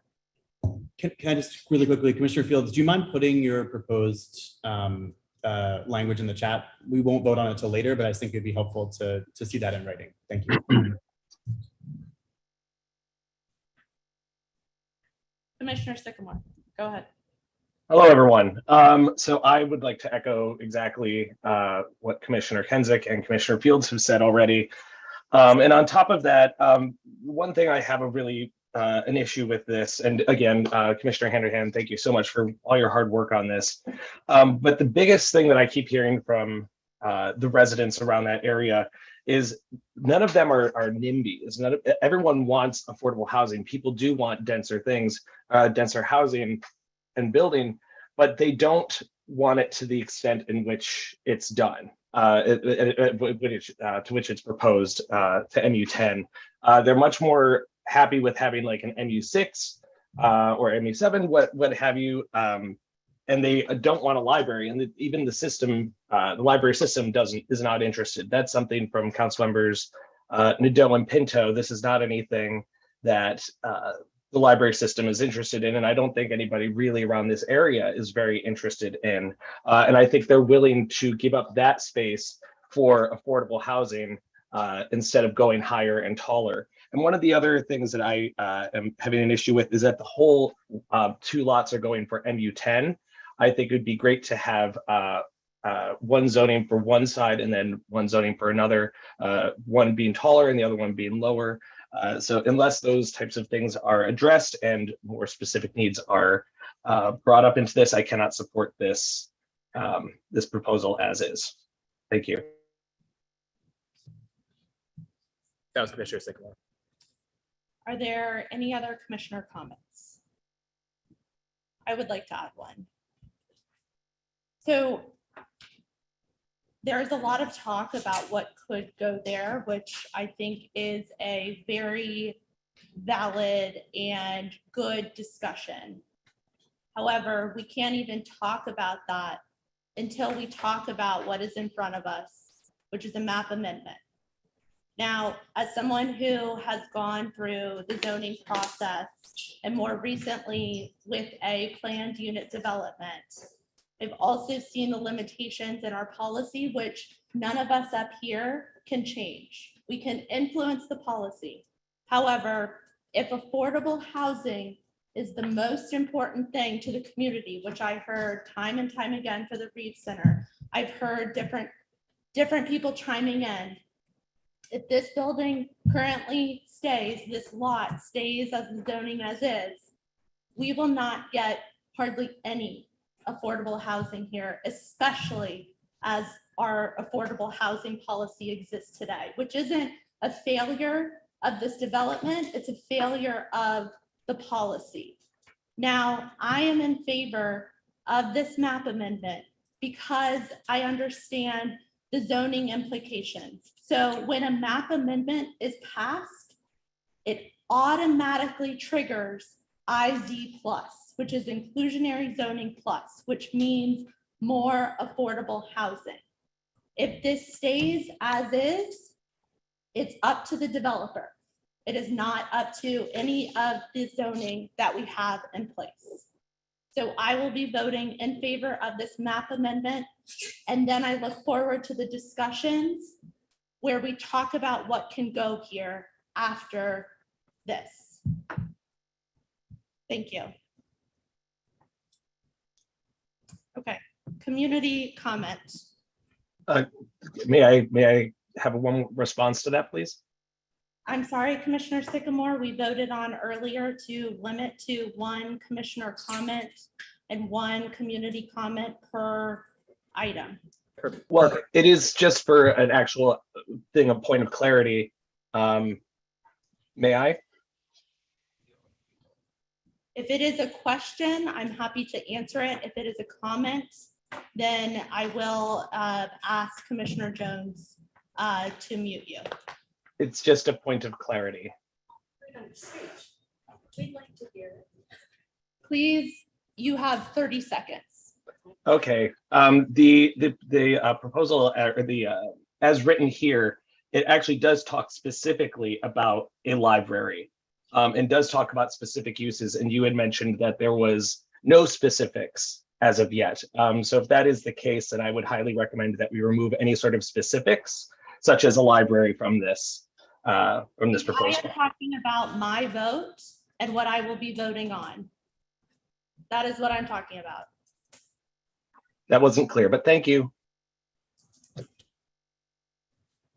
All right, community comments, in person first, Miss Richmond, if you can go up to. Well, I can speak very loud. I'm very emotional about this. First of all, the developers, it should not be up to the developers. It should be up to the citizens. We're taxpayers, we live here, we retired here. Why does the decision have to be up to the developers?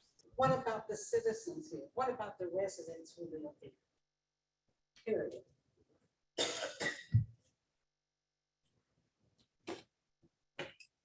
My name is Hussein Sabi. I live across the street that project for 38 years.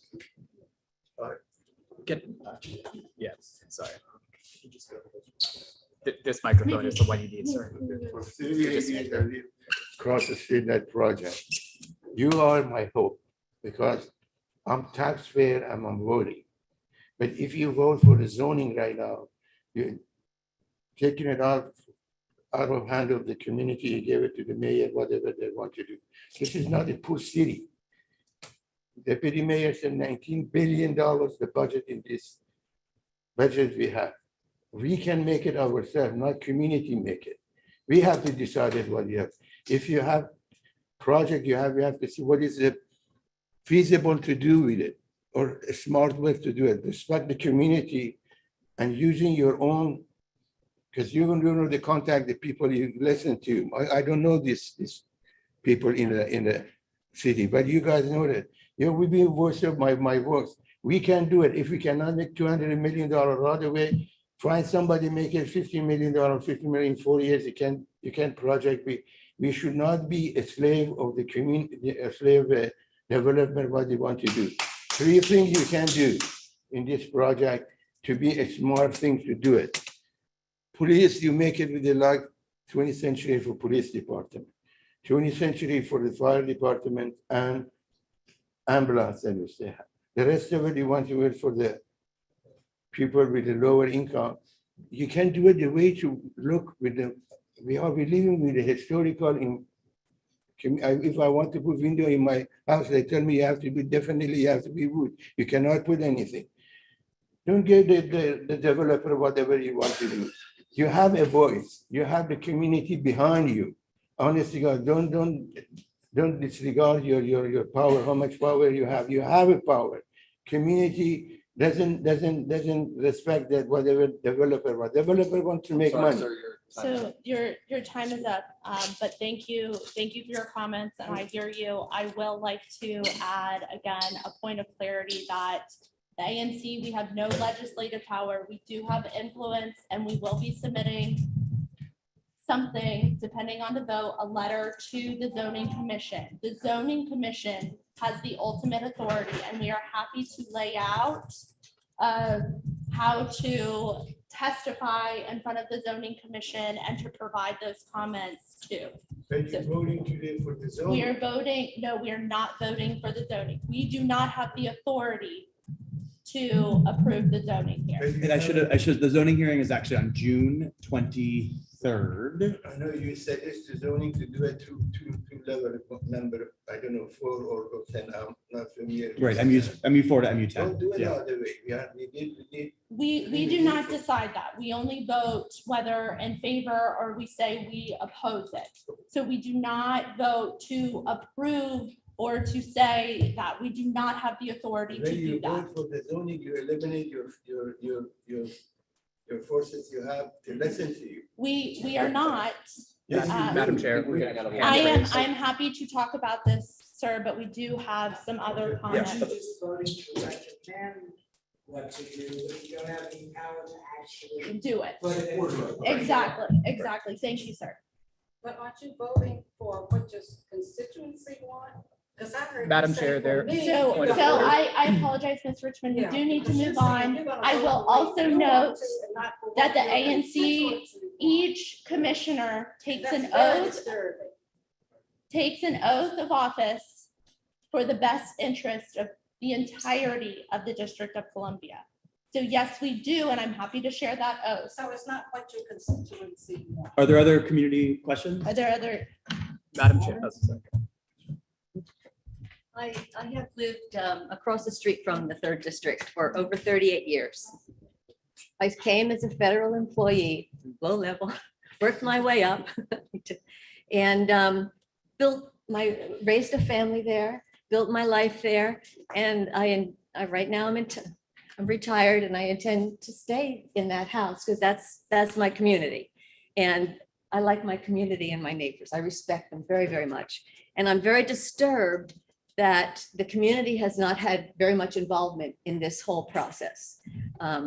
And some of the representatives are not really listening to the constituents to voice their concerns.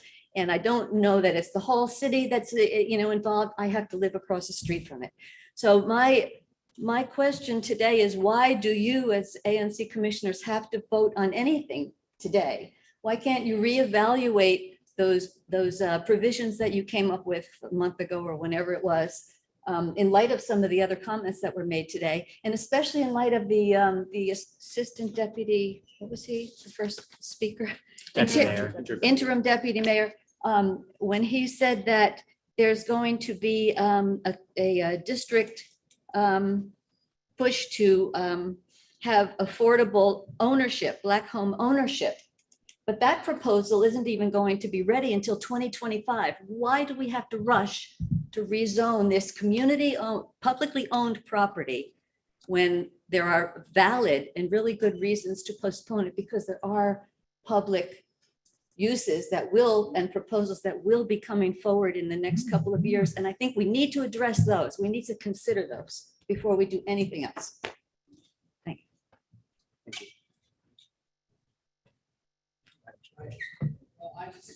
Sir, could you come speak? If you could come here, please. Thank you, sir. Well, I just wanted to comment that in reality, what is happening is time after time, the ANCs will or will not recommend something. And usually it doesn't matter what the ANCs and the public wants. The developers always get what they want. There's no enforcement. So for instance, if you recommend mixed use development or whatever, there's no enforcement. There's no way that we can get the developers to agree to certain public amenities and benefits unless they're passed by law or maybe by court decision. So this happens time and time again. The developers promise public amenities, the mayor, whoever, the council promise public amenities, talk all this stuff up. Oh, maybe a library, maybe this, maybe that. In reality, it's just to sugarcoat everything in order to do what the developers want, period. And speaking to a lawyer has informed me that if you read the law the council passed in December, the developer gets to cut the required number of affordable units if the developer installs a library, fire station, etc. Okay, so he can cut the number of developer units by that. So in other words, forget about IZ plus. That goes out the window. It doesn't. Well, this is what the law says here, he's saying. Now, it's the law passed in December, not the older IZ law plus. I was on a zoning hearing 2 weeks ago. Okay, well, we'll see what happens. And I think we'll see that. And then maybe they didn't know what they're talking about. Then the police station, developers get no benefit for building the police station. Is that an innocent admission? So this is what we're faced with. Sorry, sir. The benefit. Again, I would like to highlight that this is a map amendment. We do not have the RFP. We do not have anything in front of us. There are no requirements set by DMPUD. This is simply a map amendment, even though we did hear from the community in our letter. But this is a map amendment. Okay, are there any other in-person comments?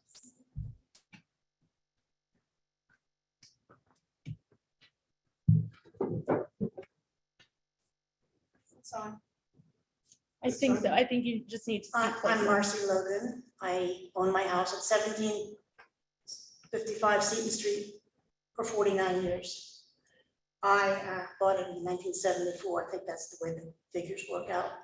I object to a lot of things, but I think maybe tonight I will have to say that I object to the possibility of giving the developer the project. The developer, after all, is looking for profit. And he's going to add more and more stories to get more and more apartments and probably fewer and fewer affordable apartments, as has already been said. There's going to have to be a big hole dug under the building in order to provide parking and probably inclusionary zoning. I think that the building should be in the hands of the public. They say that DC can't do construction, but DC has done construction. We've done plenty of housing for single women, and I've gone through them. DC does do construction, and we don't have to give this to a developer who's going to be looking for profit. We'll get more expensive apartments and fewer affordable apartments.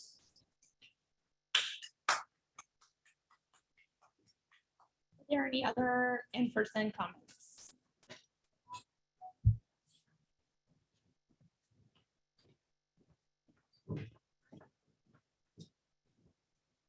Hi, everybody. I know the job as ANC commissioner can be kind of thankless, so I did want to just actually thank you guys for doing what you do, and I know that's not necessarily popular all the time. I do think you might want to consider voting to oppose this particular amendment in its current form and put the heat back onto OP to revise the request. You know, to really take into account the thoughts of the community, the emails, the phone calls, today's feedback.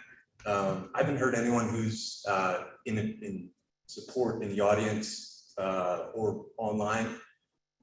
So I'm just curious who does support the project, or not the project, excuse me, the rezoning, because it is a zoning map amendment. There's no developer. You know, we need to keep our eyes on that. But just wait out the clock a little bit longer and maybe in your resolution oppose, and then lay out all of the feedback that you're getting from this meeting, hopefully future meetings, if you just want to delay for a week, a month. I guess I'd be curious to hear what the timeframe considerations are for voting on this motion, and what the rush is to approve in its current form, which is MU10. And I'm a developer, I'm a real estate developer. Sorry. I think MU10 is very appropriate for the front half of the site. But there's serious concerns about the back half of the site. MU7, MU5 would make more sense, and I'm out of time.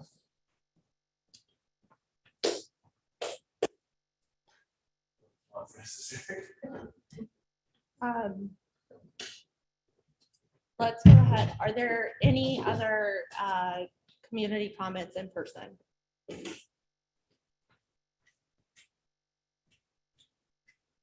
I serve on the committee that reviewed this under Commissioner Hanahan, and they took several measures to do what they could with what they were given. And the choice is MU10. It's not to divide it up. It's to look at MU10 as a site use. I think there's history and using MU10 next to two-row housing. If you go to Wallach Street and 13th and U, between 13th and 14th and U, there's I believe it's a 10-story building built by JDG about 9 years ago. And right behind it, there's two-story housing just to the south on Wallach Street. So I think there's plenty of precedent for undertaking this work. They fought it, but the city wanted to develop it. We're looking at MU10, and as long as they do setbacks on 17th and V Street, so it tiers off and gives you respect for the adjacent buildings, the committee felt that it was a thing that they wanted to approve. So the committee, I believe, what was the vote on the committee? 500. 500. Thank you for your time. Commissioner Handerhan, can you quickly state, so how many meetings did we have on this? Yeah, so Committee meetings? the 1B development, Economic Development Committee had 2 public meetings. The second one especially very well attended, over for almost 4 hours. The DEMPED hosted the first meeting back in 2022, and I think a lot of neighbors didn't know about it, but a lot were there as well. And then ANC 2B has had a community meeting. The zoning hearing was actually announced today for June 26th. And so that's kind of the time we have to influence. I haven't heard anything tonight that would change my mind about like what we would put in here or the more information we could get. I've gotten more emails about this than anything else that I have done as a commissioner in 2.5 years. So I don't think more time is necessarily going to change the committee's perspective on this. A lot because this is a zoning map amendment, and where a lot of the very legitimate concerns. I live next to Howard Hospital, which is about to get redeveloped, so I have a ton of empathy for what it feels like to be an immediate neighbor next to huge development. But we're talking about a map amendment. I would support this in my backyard, and I don't think additional time or additional engagement on the map amendment part. I think that might be misplaced because I think the district is going to do this. I really do. I think on the RFP and the development, we should have as much engagement as people have appetite for. Thank you for that clarification. Okay, we do need to move on to comments. We do have some Q&A. If you do not want to be taken off of mute, please add your comment or question into the Q&A. But Commissioner Jones, if you can take this first person off of mute, you have 2 minutes. Hi, thank you guys so much. My name is Saddam Pedera. I live on 2016th Street. That's the Balfour, which is in 1B07 and directly adjacent to the property in question. I know a previous speaker mentioned that they hadn't heard anyone in support. I'd like to say that I am very much in support of the resolution, and I support going from MU4 to MU10 in this location. Specifically, I've lived around here for about 2 years, and in that time, I've noticed that this particular area is, quite frankly, an eyesore, and it desperately needs some kind of development. I firmly believe that the city is going to develop the police station and fire station no matter what. Those two are old and aren't currently serving community needs, and so this is our best opportunity to get the needed affordable housing that our area needs more than anything else. So that's why I support firmly this particular upzoning and map amendment. I will briefly like to add, just on the point of public comment, we've had a lot of opportunities for public comment, as Commissioner Handerhan had mentioned, and I also think we should take space and acknowledge the fact that the ability to give public comment is something that folks who are very, very privileged are capable of doing. In a lot of cases, folks who work late hours or don't have the childcare availability to functionally get individuals or get themselves to a meeting like this or even online for a meeting like this need to also be considered. And those folks are the individuals who need affordable housing most in our community. And so for that reason, I think, again, I would like to suggest to everyone to please vote in favor of this resolution. Thank you very much. Thank you. Next comment.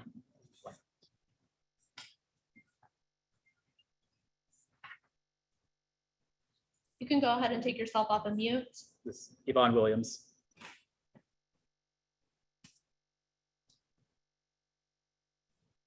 Yvonne Williams, if you are speaking, you are muted.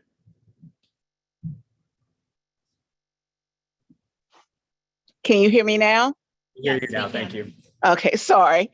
I live in the 1700 block of U Street and have lived here, and my family has lived here since the 60s.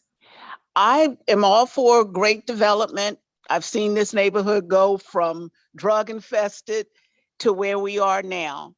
However, I don't see a need to go from an M4 MU4 to MU10. Why, if you're going to increase it, what you should stay at the level of the highest building in this area, since it is supposed to be surrounded as a historic area. The other thing is I'm hearing a blank check written to the zoning commission that you're saying that we should approve the 10. However, you have no guarantees of what they're going to let the developers do. I've listened in on several meetings in which it was said, well, they have affordable housing, they did this downtown. And in the next breath, the person said, but the mayor waived it. So without all the guarantees, I just don't think we need to just go from an M4 to M10. There's got to be something in between that would make everybody happy and still bring in some affordable housing, which I don't know what is considered affordable housing in this place, in this city anymore, because people are displaced and cannot move back into the city. So I think I would prefer you not approve or support the 10. They can come up with something other than 10 and still get things, because we just seem like it's all the speculation of what we hope they will do, what we want them to do, without any guarantees that we're going to be heard, even after we say, oh yeah, we'll give them the M10. And then when it comes down to the RFP, we don't know what we're going to get with these developers. Like everyone is saying, developers are there for the money. They want to make a profit. Thank you so much for your time. Next person.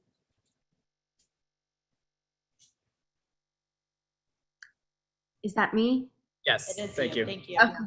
Hi, everyone. Thanks so much for all that you're doing and giving us the opportunity to talk. I live across the street from this location. I'm pro-development. I'm pro-affordable housing, as many of my neighbors are. I, too, am very concerned with the enormous shift in the height restraints. So just going from an MU4 to an MU10 is just so excessive. And I don't think people are familiar enough that this is a historic neighborhood. There are 2-story tiny row homes adjoining to it. And I appreciate the attention that you've done in the resolution to try to address those. But I would very much, as well as my family of 4 that live here, would all really appreciate you opposing the MU10 outright, rather than trying to go with it and not having any of these assurances of affordable housing. And I don't think it's true that you can't get affordable housing if done right. And if we lead and we say what we want within a certain limit, then we can do both, get affordable housing and keep it within the scale and fit of this neighborhood, which on that block, even on U Street, there's nothing over a 6-story building. Thank you.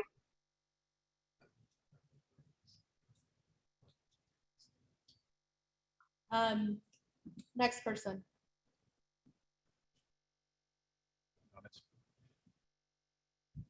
Courtney Stockland.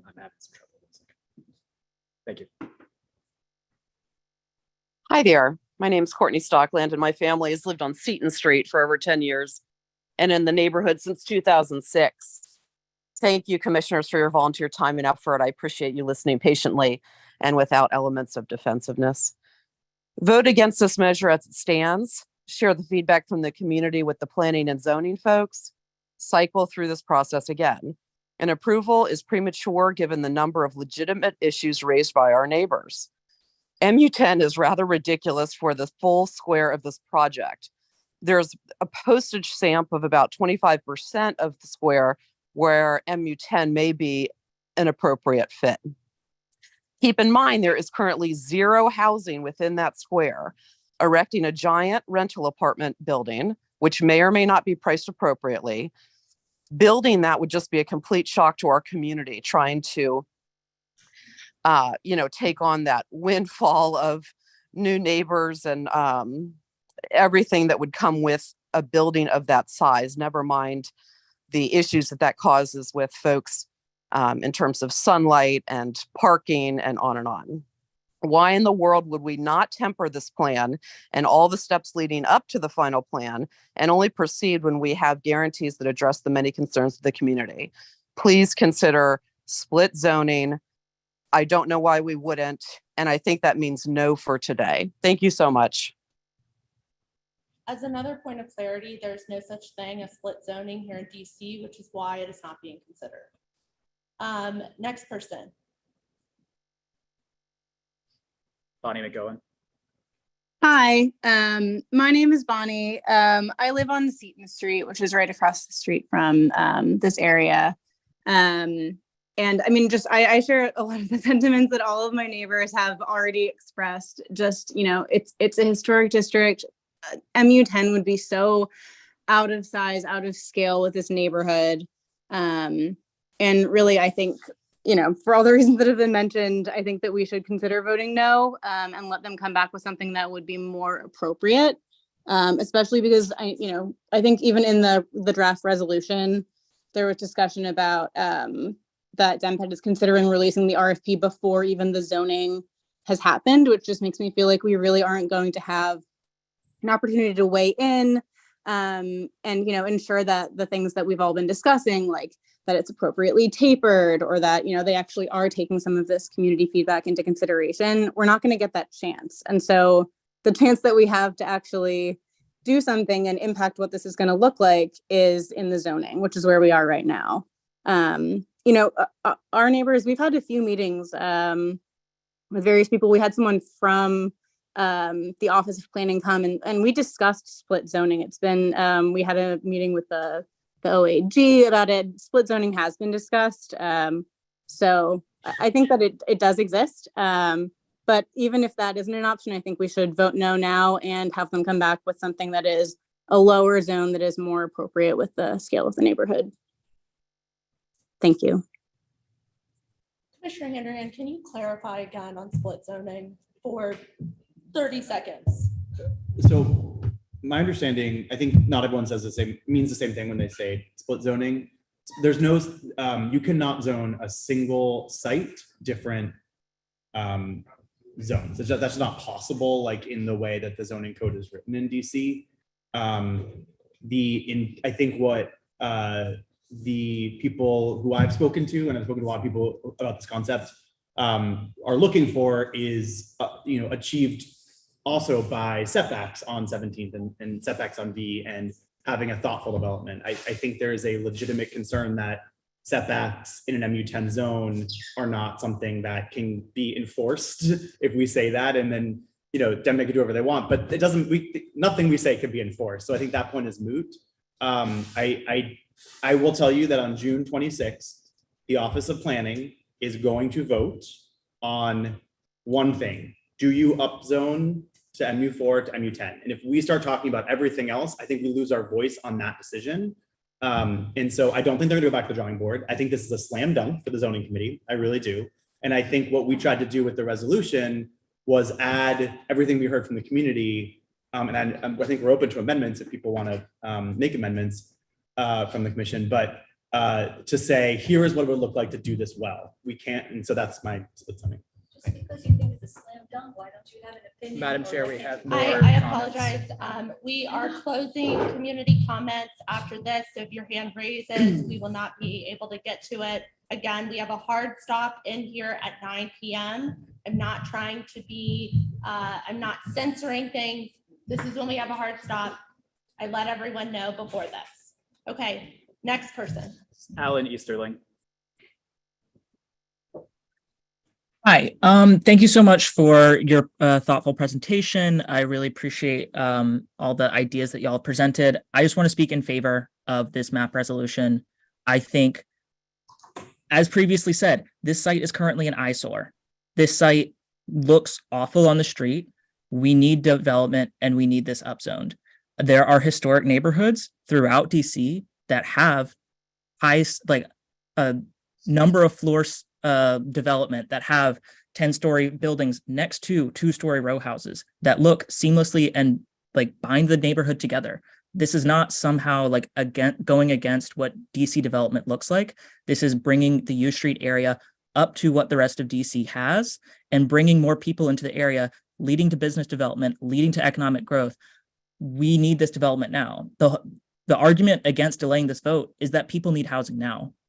we need to get this process moving now. Delaying this by a month, delaying it doesn't do anything. As we've heard, the zoning commission can vote whether or not we recommend something, and having the community be in support of it gives us a better voice in presenting these demands, in having a voice towards the developer. I think it is more critically important that we have a unified voice saying we favor this, but are prepared to have these demands than to be wishy-washy and have fractured community. And I think that's why the ANC needs to vote to upzone and vote for this map resolution.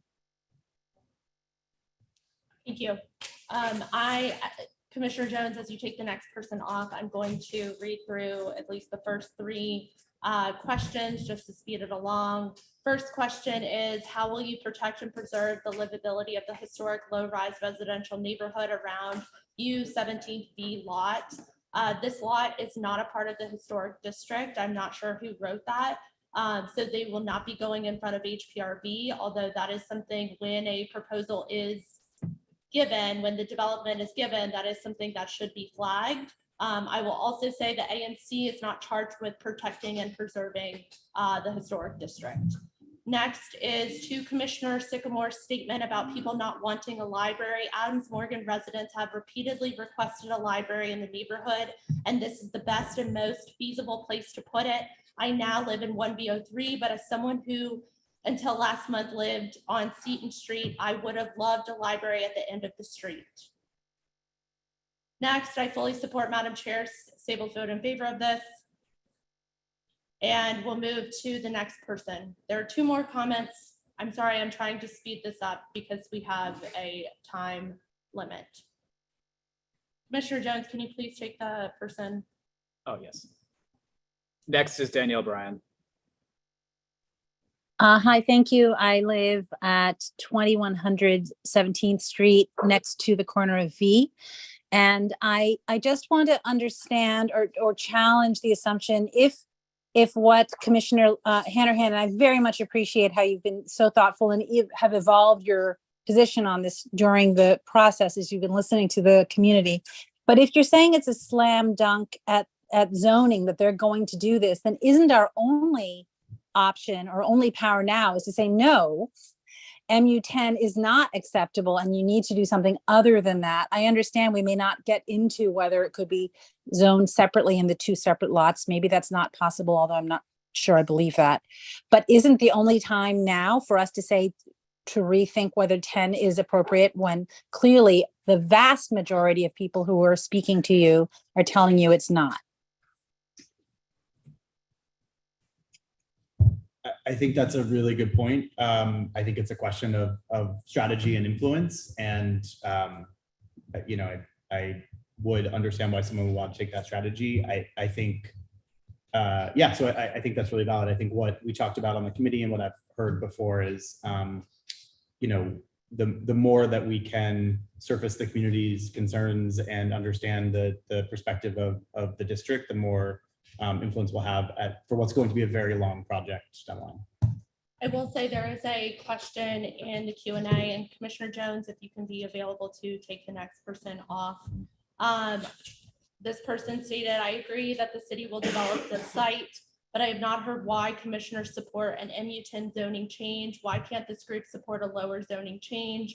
There will still be plenty of units available for affordable housing. I will state that I did state why I am in favor of MU10 because there will be, based on the math, more affordable housing. A higher building equals more units, which equals more affordable housing. And because the map amendment triggers, and it's a requirement, IZ plus, from what I heard from Office of Planning during a zoning commission hearing just 2 weeks ago, that is why I'm in favor of MU10. Next is Josh Jacobson. Thank you, commissioners, for your time tonight. Really appreciate all the work that you've done.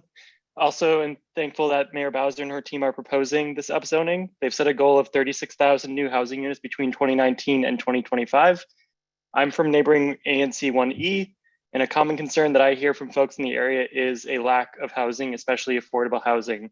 And since 2019, Ward 1 has only produced 9.7% of new housing units and 6.8% of affordable units and are not meeting our goal.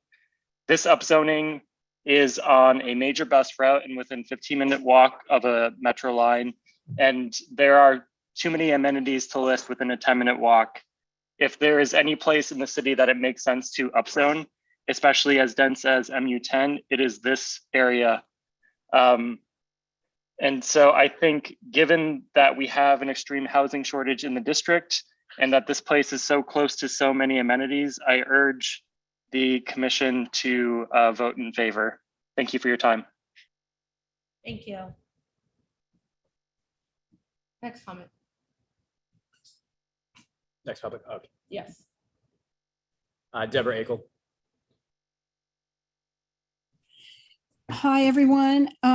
You've heard a lot of what I was going to say, but I still would like to see you reject this on the basis that, not that we don't want it developed, but that MU10 is too extreme.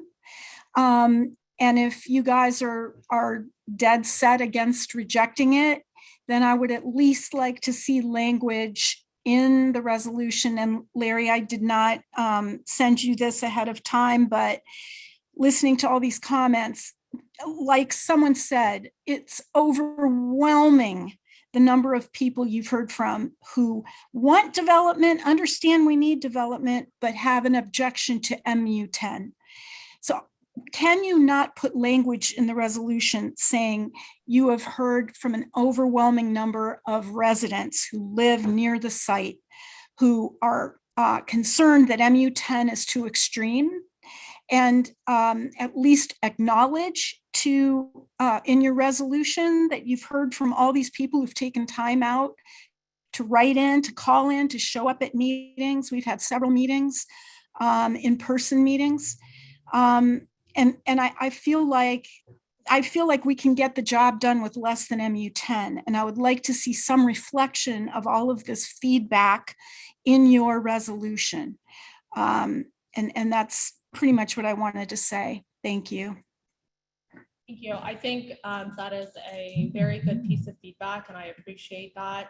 I think that is something that can be considered. I will say, I don't think we should say we've heard from droves, because we have heard from people here and people online who are in favor of it. So I think we should specify the number if possible, but we can talk about that in the motion. But thank you, Deborah. I appreciate that feedback.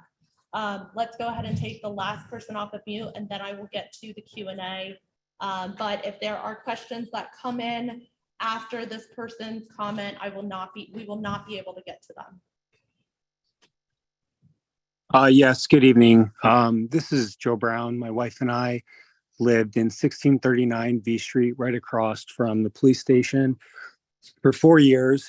We currently own a home right behind it on Florida Avenue that we rent and plan to live on in the future. At least that was the plan after our kids go to college. And we currently live on T Street in between 17th and 18th Street on T Street. The reason I'm here today is because I've listened to a lot of my neighbors who I've gotten to know over the year, and it's really a community. V Street is unlike any other street I've ever lived on and been a part of in the district. And I've lived within 3 blocks of here for over 10 years. I deployed to Afghanistan from that home, and I came home to neighbors who welcomed me home like you would hope they would in any other place.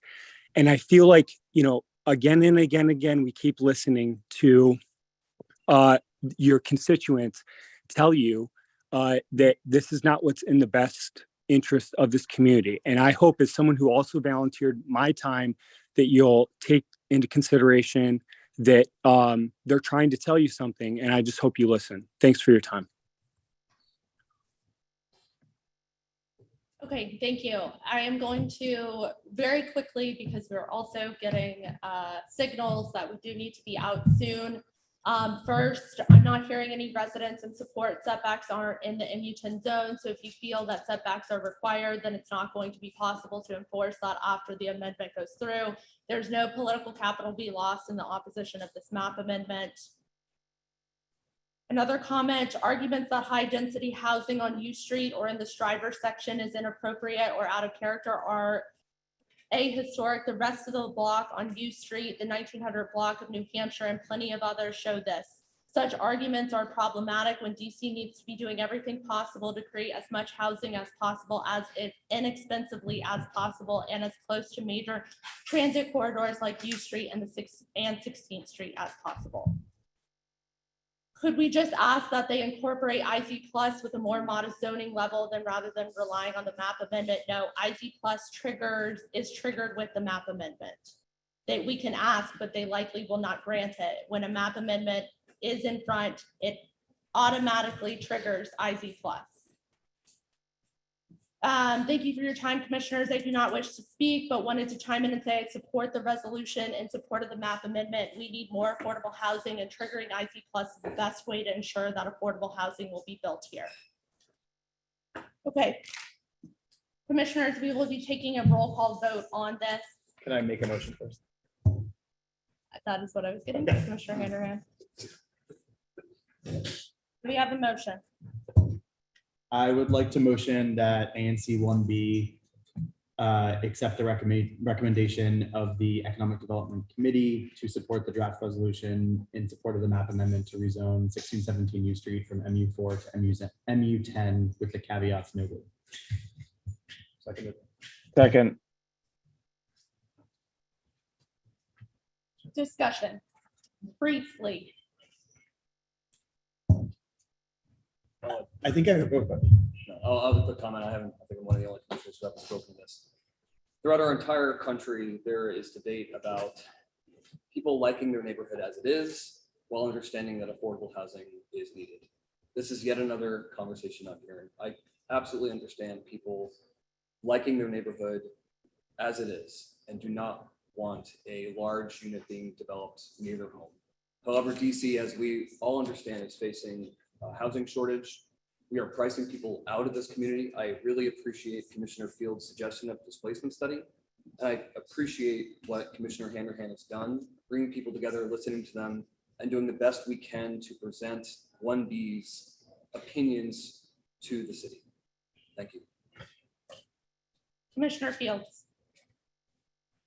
Yes, I just wanted to reiterate the displacement clause and state that, you can't take away affordable housing to create more affordable housing. And so if it's possible to create a friendly amendment to include the draft resolution with the displacement assessment, I would like to add that.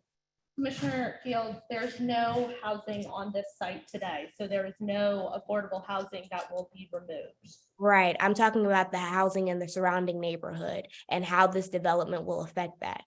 Yes, and I wanted to clarify that this lot does not have housing on it currently. I understand. Thank you for the clarification. I would vote in favor of that, but I think it might be good if we voted on it because it's, yeah. Okay. Are there any other commissioner comments? Yes. I would like to make a friendly amendment. If we can, I would absolutely vote for MU10 if we can guarantee police, fire stations remain, 50% of affordable housing, setbacks on B Street guaranteed, and that the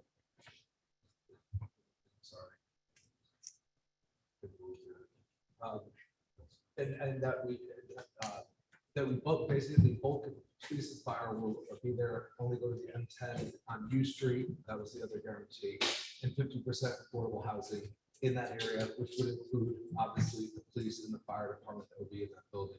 Possibly lowering it to an MU7, I think might be more effective. Thank you. Commissioner Jones. Madam Chair, I have a motion. We have a motion on the I have table. a motion to amend the motion. Okay. I move that we amend the draft resolution by adding the following text, which I will repaste in the chat shortly. That was contributed by Commissioner Fields. The text reads as follows. DIMPED should conduct and publish a displacement risk assessment to determine the impact on the surrounding affordable housing in the neighborhood. A small public park resembling the 10th Street Community Park should be considered to offer increased access to light and outdoor space to surrounding residents. A city service should be included on the site to account for the loss of public services from the Reeves Center development. This would go after the public amenities section as a new bullet point. Okay, I second. thank you. Okay. We'll be taking a roll call vote. Commissioner Vanderham, Madam Chair, point of parliamentary procedure, what are we voting on right now? we are voting on the motion as amended by Commissioner Jones, yourself, which was seconded by, I believe, Commissioner Johnson. Madam Chair, point of order, we need to vote on the amendments before we can vote on the full draft.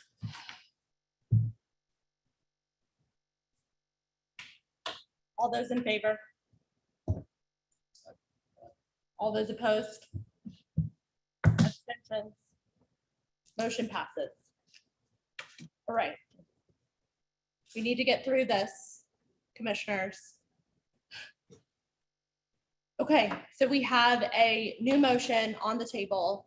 We have the old motion. I will be taking a roll call vote on this with the amendment that is already passed. Commissioner Vanderham, Aye. Commissioner Hollihan, Aye. Commissioner Sycamore, Just for clarity, this is on the amended amendment. Sorry, I cut out. I'm sorry. Commissioner Lakatos, Yes. Commissioner Kinsick, No. I'm Commissioner. sorry, you didn't answer my question. Madam Chair, for the sake of minutes, I did not record Commissioner Sycamore's vote. Could we please? Commissioner Sycamore, this is the motion that we already passed the amended motion. And so this is the original motion from Commissioner Vanderham, which contains the amendment. Abstain. Commissioner Johnson, Yes. Commissioner Fields, Yes. Commissioner Harris, yes. Commissioner Jones, Yes. motion passes. Thank you. Thanks, everyone. Our next meeting is Thursday, April 20th at 6:30. Transportation. Can I say something before? I'm sorry, we have to move. We have many other items that we have to vote on. I'm so sorry, sir. We will have time at the end. I am so sorry. We are elected with the other things that are on the agenda as well. You don't forget about the power you have, the people behind you. Thank They you. are powerless. Commissioner Lakatos, please proceed. The first item on the Transportation Committee agenda is a resolution in support of additional bus shelter installations in the district, referencing a number of specifics. It's in the agenda packet. This is a committee priority that was set. We did not have a quorum at this meeting. This resolution was discussed with input from community members. My recommendation is in support of this resolution. I'd like to make a motion in favor. The ANC adopt the resolution. Do we have a second? Second. Discussion? All those in favor? Opposed? Abstentions? Motion passes. Thank you. The second resolution before us is a resolution opposing reductions in the circulator service, specifically the McPherson Square Fulton Street line, as well as the reduction in yellow line service north of Mount Vernon Triangle. The details are in the agenda packet. This was presented after the Transportation Committee meeting, as these cuts were announced after the meeting. My recommendation is in favor of this resolution. I move that the full ANC adopt the resolution. Do we have a second? Second. Discussion? All those in favor? Opposed? Abstentions? Motion passes. Thank you. The committee's next meeting is on Tuesday, April 11th at 7 p.m. All right, alcohol beverage regulation, Commissioner Mulligan. All right, so we're gonna move a little bit out of order from what the agenda is. We have 4 settlement agreements to vote on tonight. One is Faux House, 637 T Street Northwest, ABRA 123908. The second is Wet Dog, 2100 Vermont Avenue Northwest, ABRA 096176. The third is Andy's Pizza, located at 808 D Street Northwest, ABRA 123829. And the fourth is Red Lounge at Puka, 2013 14th Street Northwest, ABRA 076011. All 4 were protested during the ADR committee. All 4 were negotiated with either lawyers or the owners of the establishments, and we have signed settlement agreements from them. And I move that they be passed in block to the full committee. We have a second. Second. Discussion? All those in favor? Opposed? Abstentions? Motion passes. Thank you. Thank you. One last left. Gramophone, 647 Florida Avenue Northwest. That's in 1B02, ABRA 120317. ABR committee met and discussed the fact that this is located on the same block as Flash, and some of the neighbors who have discussed that have been concerned about the potential use of the open roof for the establishment's planned use of music. I'll just go ahead and get to the motion. We voted 6-0-0 in favor of protest. So moved. We have a motion. Is there a second? Second. Discussion? All those in favor? Opposed? Abstentions? Motion passes. Thank you. Thank you. Next meeting is April 19th at 7 p.m. Okay. Madam Chair. I'm sorry, Commissioner Jones, give me a moment. We need to move on. Office of the council member.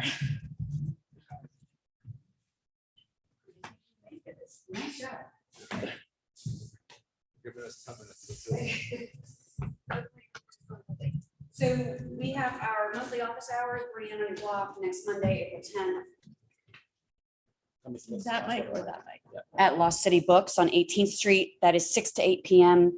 If you are interested in going, we encourage you to sign up at brianneknadeau.com/BOYB, but it is not required. Some really good news is we've had some new legislation that has passed. Most recently was this past Tuesday, legislation to decriminalize street vending and provide a much easier path to licensing, which is fantastic for so many of our residents in our ward. Also enacted is the Local Resident Voting Rights Act, which means that permanent residents in DC can vote in local elections, which is fantastic. In regards to the budget, I encourage everyone to go to the council member's website, brianneknadeau.com/budget-updates to read kind of ongoing feedback as we dissect not only the budget, but the budgets of the various agencies that we oversee as part of the Public Works and Operations Committee.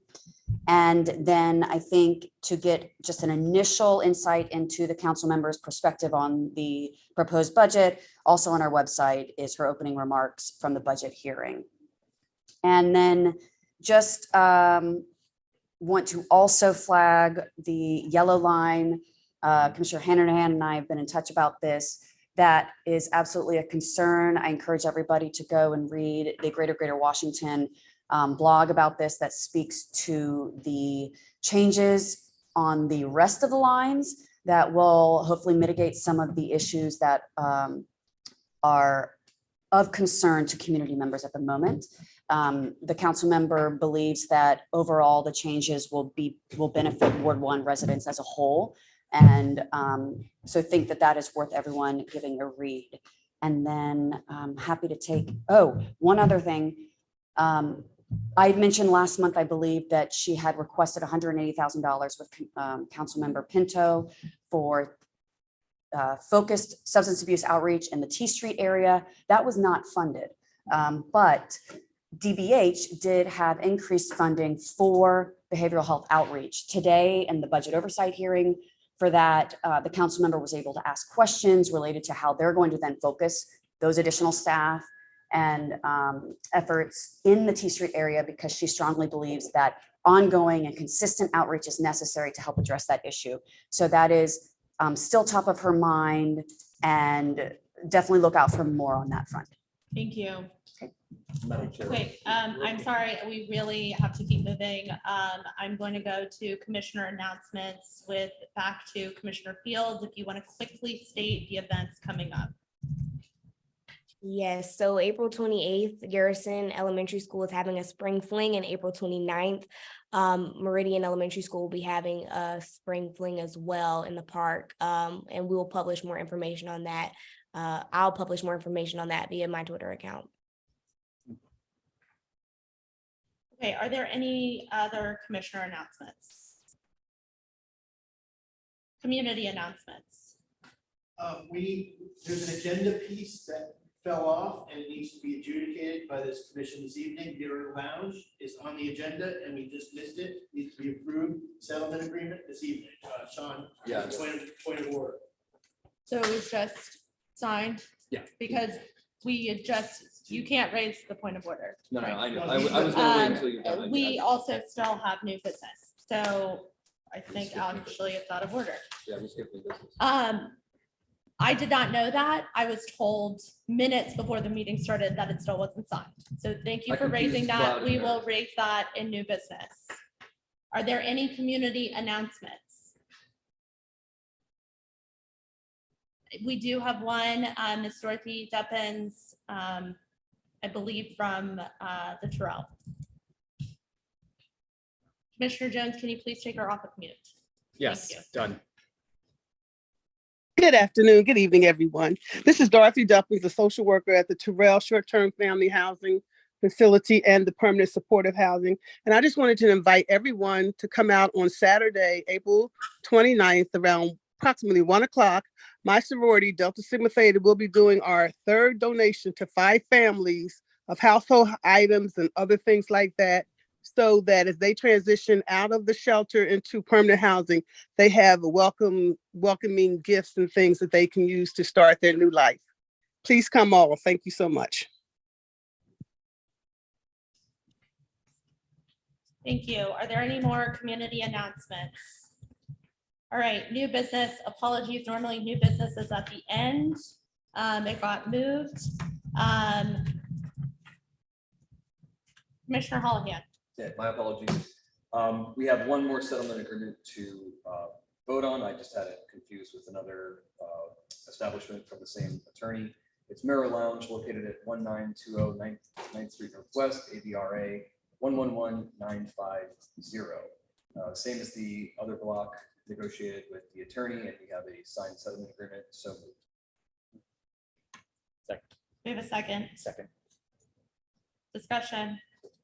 All those in favor? Opposed? Abstentions? Motion passes. Thank you. appreciate that. I believe according to the chat, there's one other new business item.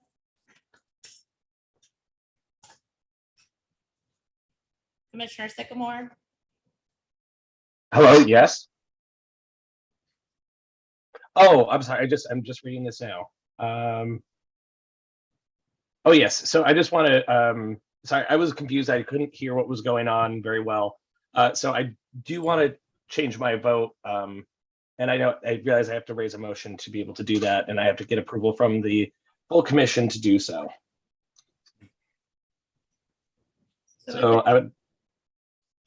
So I'd like to make a motion to change my vote on the 1617 U Street project. I believe you need to note in your motion of what you are voting. Oh, I'd like to amend it from a abstain to a no. Is there a second? Second. All those in favor? Opposed? Abstentions? Motion passes. Thank you. Thank you. Are there any further comments? Hearing none, I adjourn this meeting at 9:01 PM. Thank you so much, everyone, for sticking around, and thank you for community members showing up in person and showing up online too. Thank you, Chair Harris.